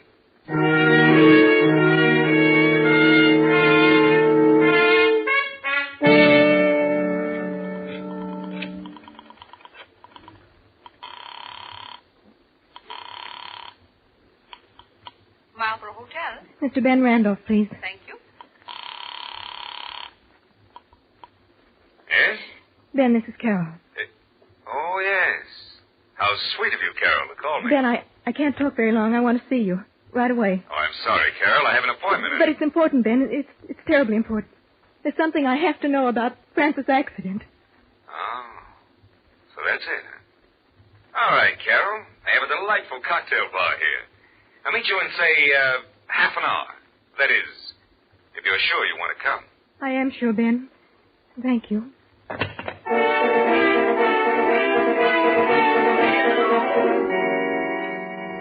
You are sure, aren't you, Carol? The time has passed when you can push your doubts away in a corner of your mind. You must know all the facts, and Ted's brother Ben seems to be the only one you can turn to. 20 minutes later, you start across the lobby to the cocktail lounge. Carol, wait. Ted! Yes. Mrs. Carter called me. I'm sorry, Carol, but you mustn't meet him. She told you. She was spying on me. She heard me ask about Francis. No, you're wrong. She just happened to hear you mention Ben's name, that's all. I guessed the rest. Carol, I don't want you to see him. And is there some reason why I shouldn't? No, Carol, only that it won't do you any good. I'll have to ask you to go home. I'll deal with my brother, Ben. You turn and hurry away from Ted. Driving home, your hands tremble holding the wheel. By the time you reach the house and start inside, a terrible sick feeling sweeps over you. Your brain seems to pound miserably. And as you start up the stairs, your legs grow weaker and weaker until they give way beneath you.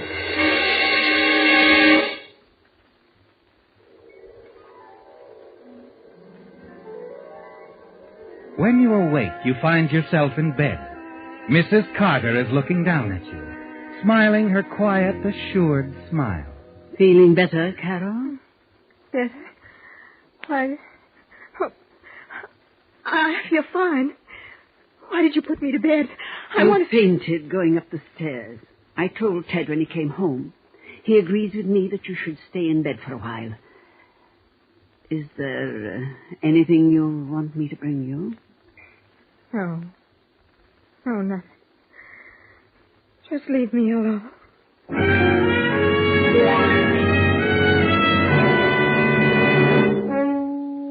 It's a breathless moment now, isn't it, Carol? The quiet before the storm. You fight against the feeling that perhaps you're to be held prisoner. But as you hear Mrs. Carter's footsteps going down the stairs, you know you have to find out. You cross to the door, find it unlocked, and then tiptoe to the head of the stairs. And then you stop, frozen in your tracks, as Ted's voice drifts up from the study. Dave Arnold, huh? Well, we expected him to do some snooping. Yeah, that's right. He was here to dinner, but I know I didn't let anything slip. Well, Chief, if anything I've done should prevent you from being reelected... Carol? No. All she knows is that Frances's death was an accident. I'm sure of it. I haven't told her anything else, and I don't intend to. And besides, Chief, she won't be leaving the house for some time. She isn't feeling very well.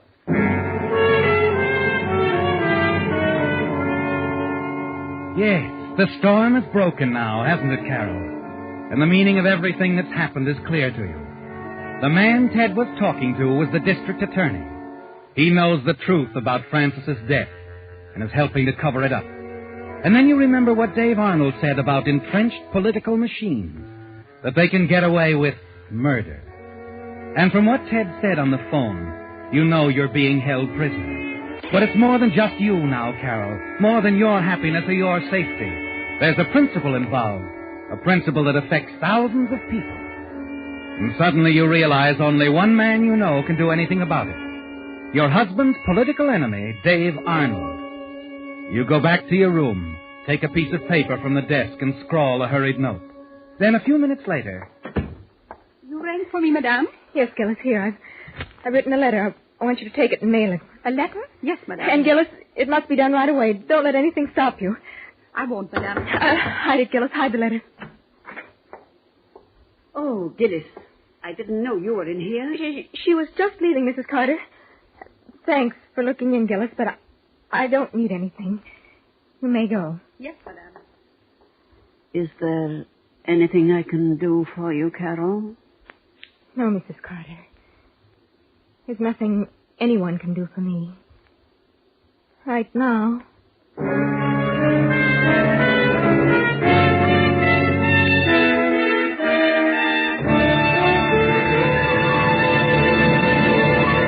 The Whistler will return in just a moment with a strange ending to tonight's story. But first, a message, especially for you drivers who have new cars or expect to be getting one. Just any motor oil won't do, you know, for today's high-efficiency motors. No, sir. They need special protection against corrosion, wear, and carbon if they're to give you the long, trouble-free service you have a right to expect. That's why Signal Oil Company brought out Signal Premium Compounded Motor Oil, a new type lubricant especially created to give modern motors this extra protection. Of course, Signal Premium has 100% pure paraffin base. But in addition, scientific new compounds have been added. As a result, tests prove that this new type Signal oil actually keeps motors 6 times cleaner and reduces cylinder wear 1/3. Now get that. Motors actually stay 6 times cleaner, and cylinder wear is reduced 1/3 with Signal Premium Compounded Motor Oil. So if you want to keep the performance of your car young, make your next oil change a change for the better. Switch to the new type Signal oil. That's your guarantee of a sweeter running motor. Signal Premium Compounded Motor Oil. And now back to the Whistler.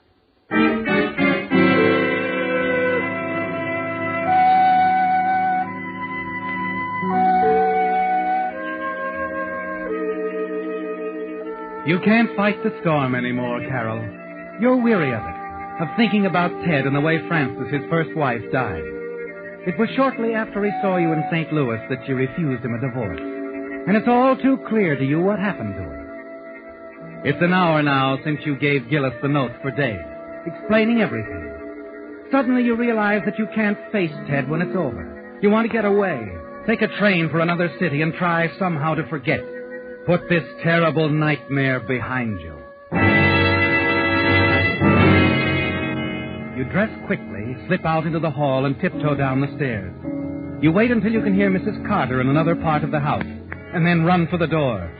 You're hurrying down the drive to the garage where your car is parked when... Well, we meet again, Carol. And just where I ran into you before. Ben. Oh, don't let me alarm you. Ted's furious enough with me as it is. I came to apologize. He talked to you about me? Oh, he certainly did.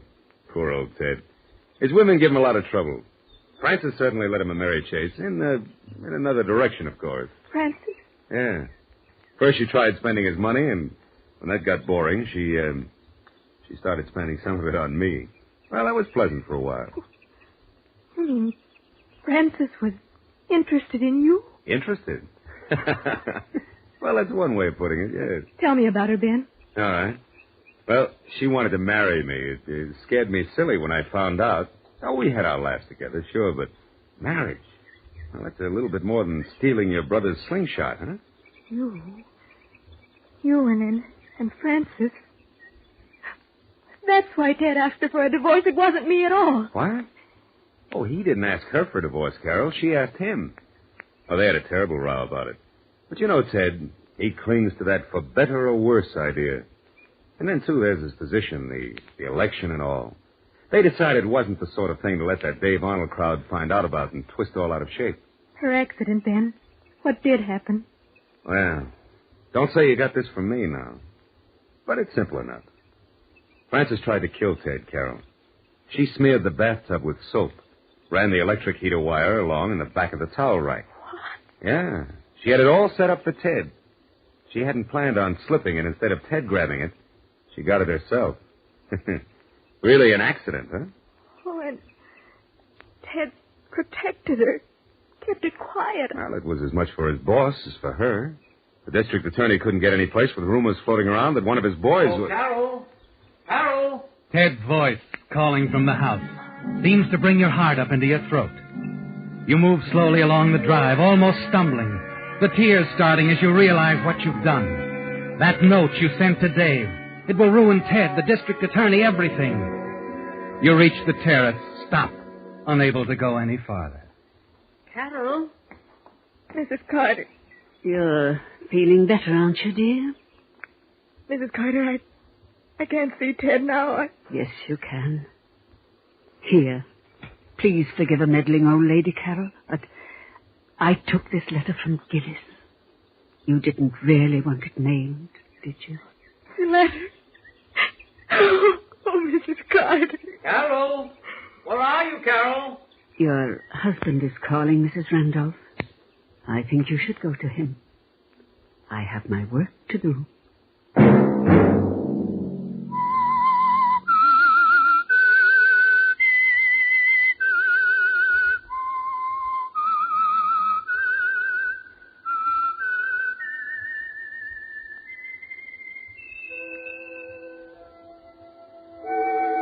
Let that whistle be your signal for the Signal Oil program, The Whistler, each Wednesday night at the same time.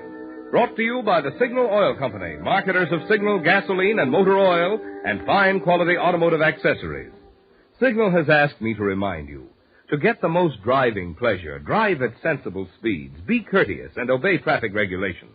It may save a life, possibly your own.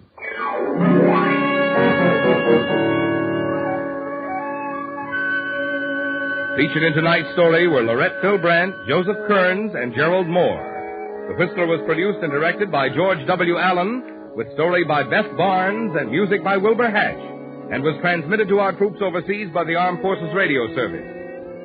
Remember, at this same time next Wednesday, another strange tale by The Whistler. This is Marvin Miller speaking. This is CBS, the Columbia Broadcasting System.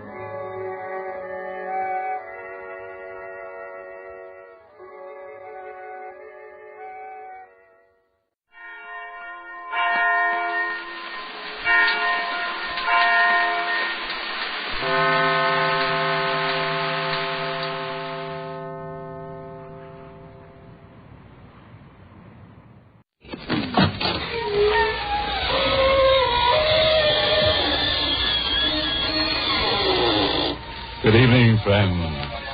This is your host to welcome you again through the creaking door into the inner sanctum. Come in, come in. I'm enjoying some winter sports with a couple of cold-blooded skates. Personally, I don't mind the low temperature anymore. That's because I wear a snow-faux storm coat. Keeps the cold spirits out.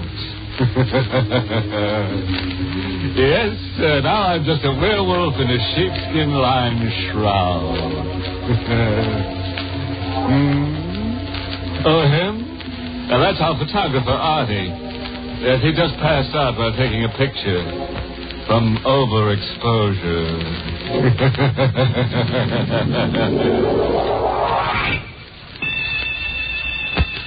Ready now for our excursion beyond the grave.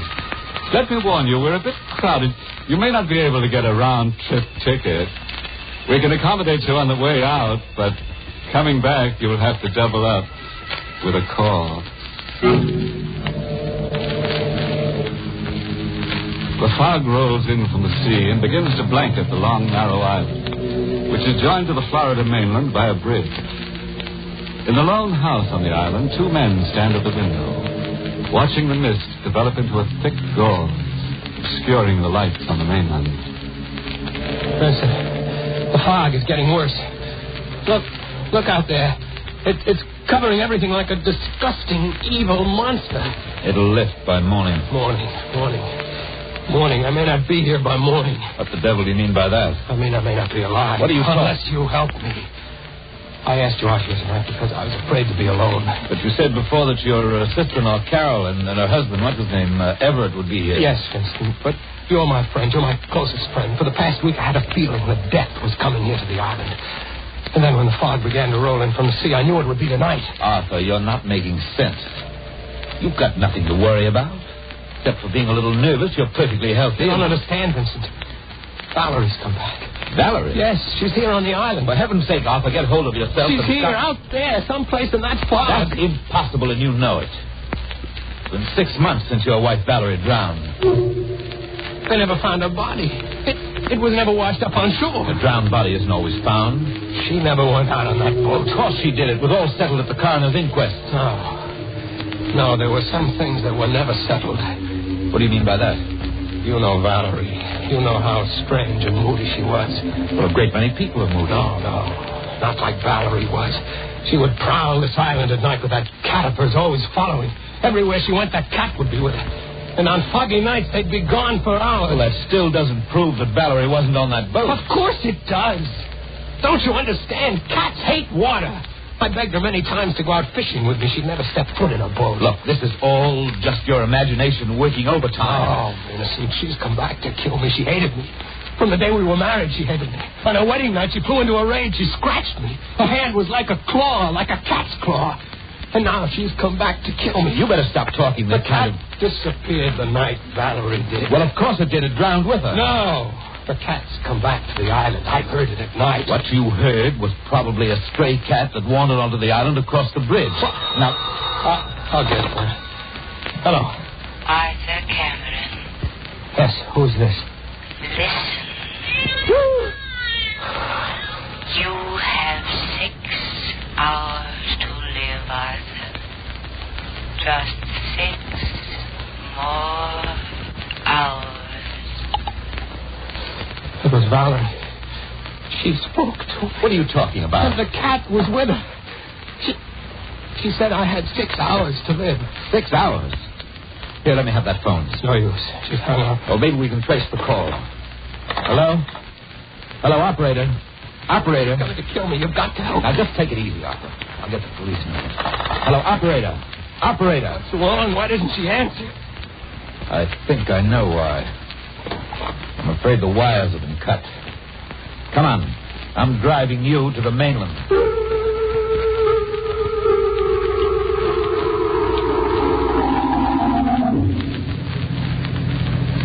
Can't you drive faster? With the fog as thick as it is, Arthur, I'm going faster than I should. But you've got to get me off the island. The bridge is just ahead. We'll be on the mainland in a few minutes. Say, I just remembered something. What? You said that Valerie's sister Carol and her husband Everett would be out here to visit you tonight. Yes, but we can't wait for them. What time did they say they'd be here? 8:30. Well, it's past that now. They should drive along this road any moment. Maybe we'll meet them and then we'll... Why did you stop? We can't stay here. The bridge. If I hadn't stopped quickly enough, we'd both have been killed. This end of the bridge has been washed out.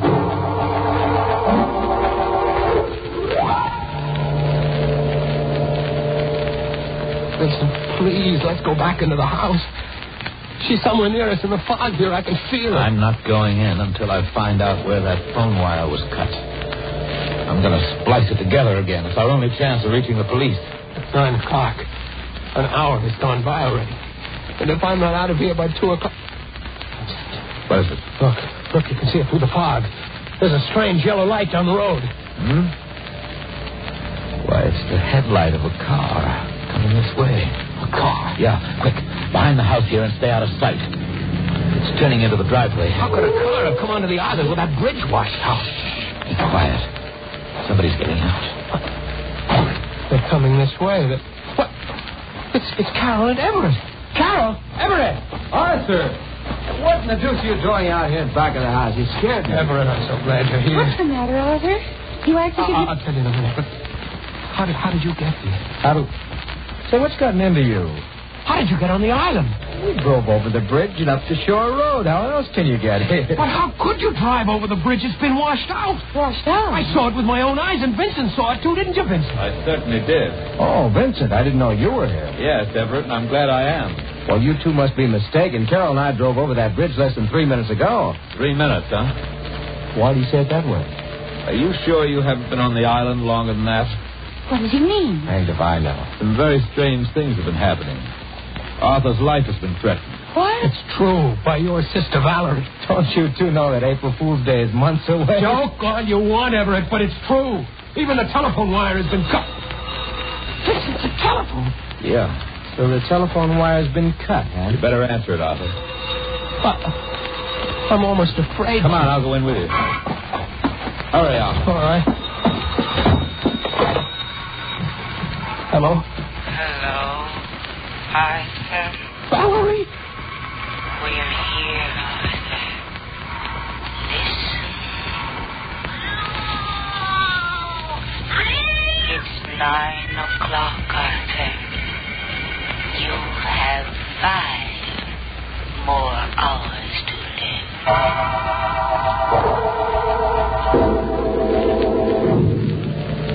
This waiting, I can't stand it. Why don't the police come? Now, take it easy, Arthur. They'll be here. We only phoned them a few minutes ago. But something might happen before they get here. We can't just sit around waiting for them to arrive. Of course, it would be difficult to find anybody out there in that fog. But we could look around until the police got here. No, I'm not going out there. She's waiting for me. Arthur, please try to understand. It couldn't be Valerie. You don't know any of you. I can feel it. She's coming closer and closer every minute. Arthur, you've got nothing to worry about. I've got this gun. And believe me, I won't hesitate to use it. Vincent, I didn't know you were in the habit of carrying a gun. I gave it to him, Everett, before you arrived. What's the matter? Don't you trust me with a gun? I really don't trust anyone with a gun. Carol, what is it? There was something outside the window. A sort of face. Carol, please, now don't you get started on this crazy nonsense. No. It's just a swirling fog. No, I saw it. But now it's gone. I could make out the eyes. They were shining like the eyes of a... Look out! She's here! She's coming for me! Let's go, Everett. That came from the back of the house. No, don't leave me. Carol, you go with Vincent. I'll stay with Arthur. All right. Vincent, wait. Arthur, I stayed with you because I want to talk about Vincent. I think it was foolish of you to give him that gun. Vincent's my friend. I trust him. You shouldn't. Why do you say that? Don't you remember how he acted at the coroner's inquest? He testified against you time and again, very subtly, to make them think you were responsible for Valerie's death. You were wrong. Vincent would have no reason to do No? He and Valerie were quite close before you came along, Arthur. Even after you came along. That isn't true. He even saw her the night she disappeared. You don't know what you're saying. At the inquest, he swore he wasn't on the island that night. But he was. And I can prove it. Here. Look at this. A cigarette lighter. Yes, with Vincent's initials on it. You can still see them through the rust. Where did you get that lighter? Carol and I found it in the water near the boathouse. I remember the day after Valerie disappeared, Vincent made a remark about losing his lighter. Now, do you still think he's such a friend? If what you say is true, You and Carol and I have got to stay together until the police get here. You're sure they're on the way? Yes, they told me on the phone it would take them less than 15 minutes to get here. Well, it may not be safe for you to wait for them here. We'll go down to the bridge to meet No, I'm not going out in that fog. She's there waiting for me. Look, Arthur, you've got more to fear from Vincent than anyone. But don't come on before he returns. All right. We'd better go out through the French windows. Good idea. We'll stay close to the house until we get to the garage. The fog is so thick, I can't see you. I'm just on the edge of the gravel path. Wait, what's wrong? Arthur, stay where you are. Where are you? Something's out here near us. Don't move. Just brushed against me. Oh! Run!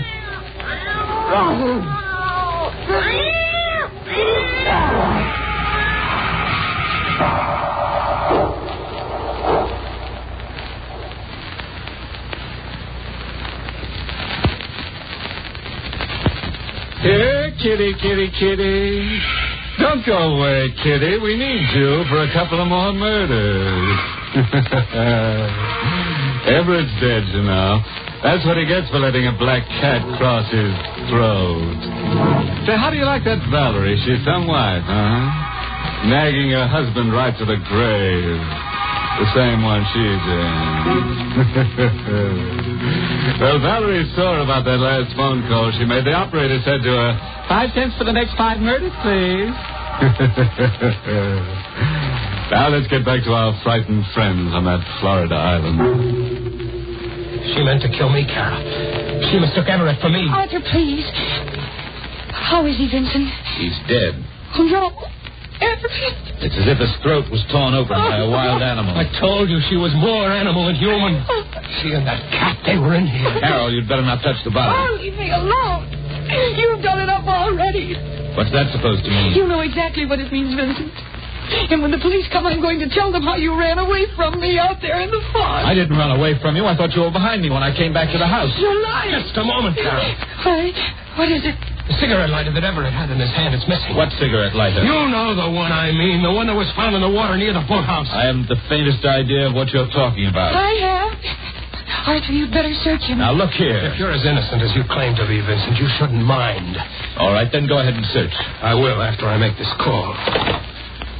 Whom you calling? The police. Can't understand why they haven't gotten here yet. It's almost 10 o'clock. Hello. Hello, operator. Will you please connect me with police headquarters and hurry? Do you think you've been calling the police department all this time, Arthur? Yes. Valerie. We're still here. It's 10 o'clock, Arthur. You have just 4 more hours.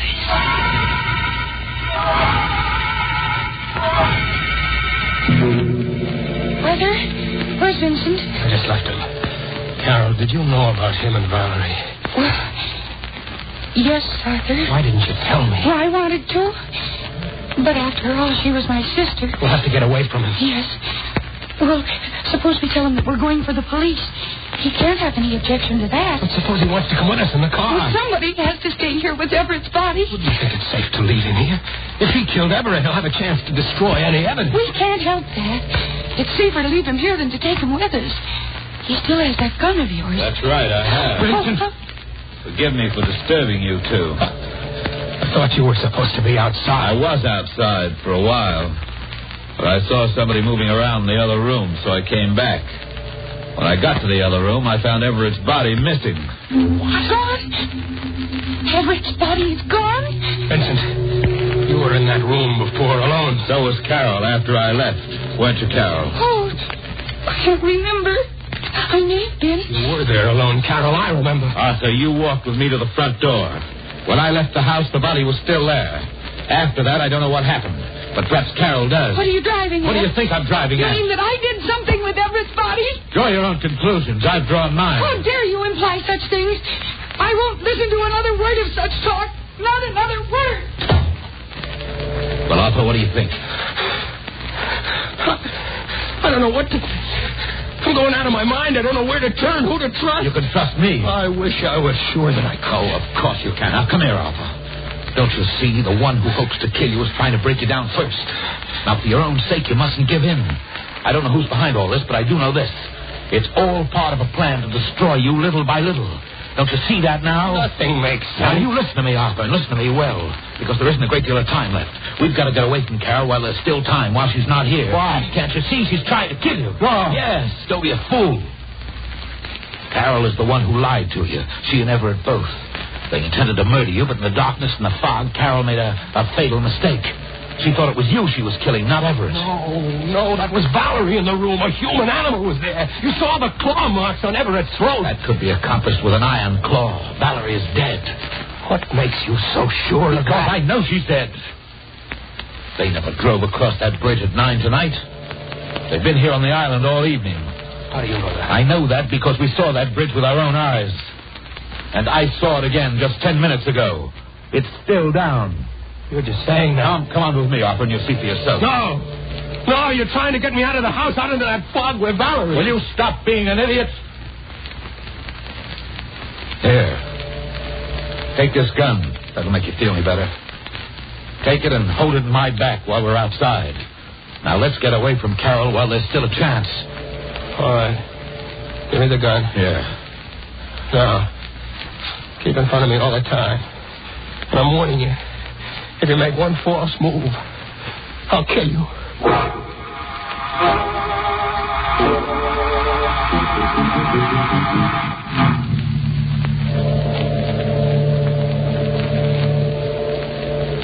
You see? Carol and Everett were lying to us. The bridge is still down. You're right, Vincent. They couldn't have come across that bridge. Of course not. The only trouble is we can't get back over it now either. But we've got to get off this island Wait a minute. I should have thought of it before. Your boat. I sold the motorboat after the accident.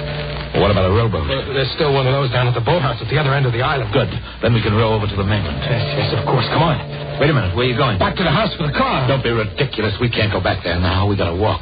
All right, along the beach here. Better walk faster than that, Arthur. Vincent, I have a feeling we're being followed. Just your imagination. Who could see us in this fog? But I tell you that we are being followed. I told you. Look behind us. Yes, I can see it now. It's a cat. And there's a woman with it. Valerie.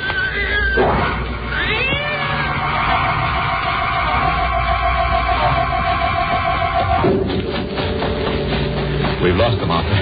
They can't be far behind. Doesn't make any difference now. There's the boathouse just ahead. The boat?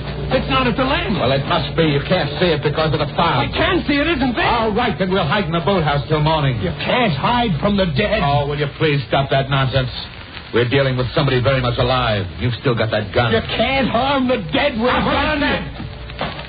Come on, we're going inside. The door's locked. I didn't lock it.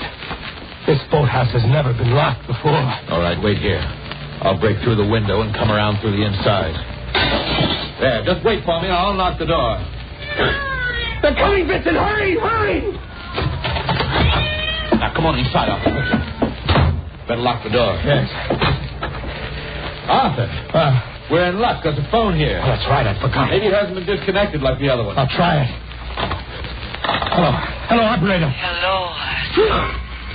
It's 11 o'clock, Arthur. Just 3 more hours.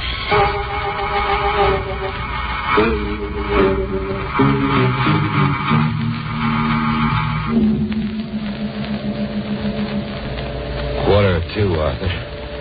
You can't stay here another minute. And I can't run away any longer. Where would I go? Where would I hide? If she's going to kill me, let her come and do it. You've still got 15 minutes. Oh, my time's run out now. Well, I wanted to help you save yourself, but you wouldn't let me.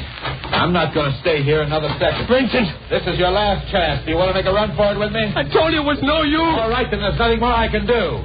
Goodbye.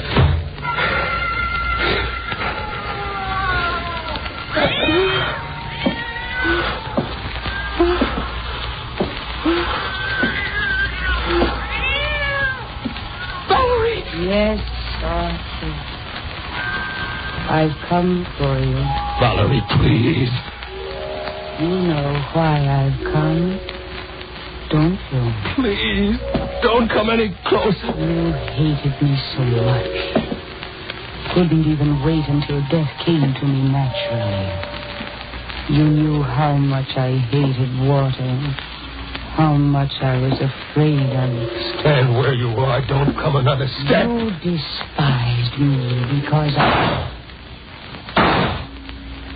Your bullets can't harm me. There's no way you can harm me anymore because I am dead. But I can harm you. Valerie, forgive me. Valerie, please forgive me. I was sorry as soon as I threw you off the boat, but it was too late. I dived into the water to find you, but I couldn't. I tried until my lungs almost burst.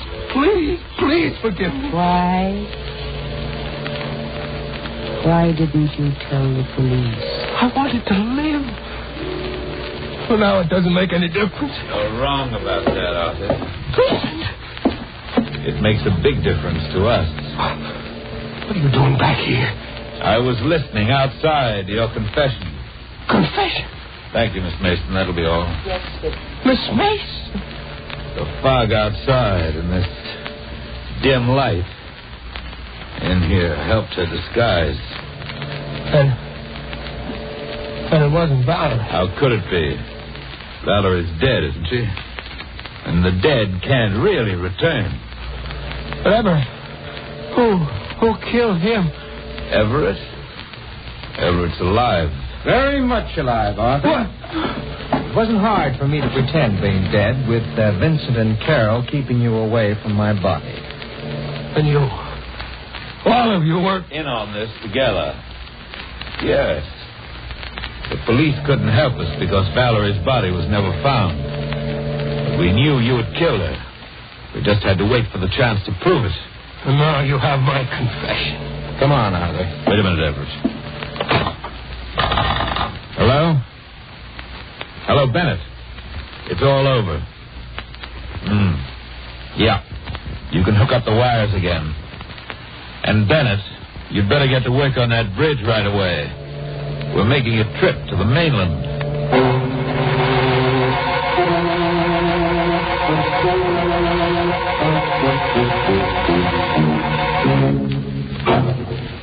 It's an outrage. All those juicy chances for murder and not one drop of blood spilled. Well, I guess that's the way it is some nights. You just can't lay away a corpuscle. And that Valerie, what a judge she turned out to be. Didn't even have enough courage to step out of her grave. Confidentially, though, the reason is Valerie doesn't like to be seen in shrouds. Oh, no, there's no moral to this story. Just the ugly fact that when you're dead, brother, you're dead.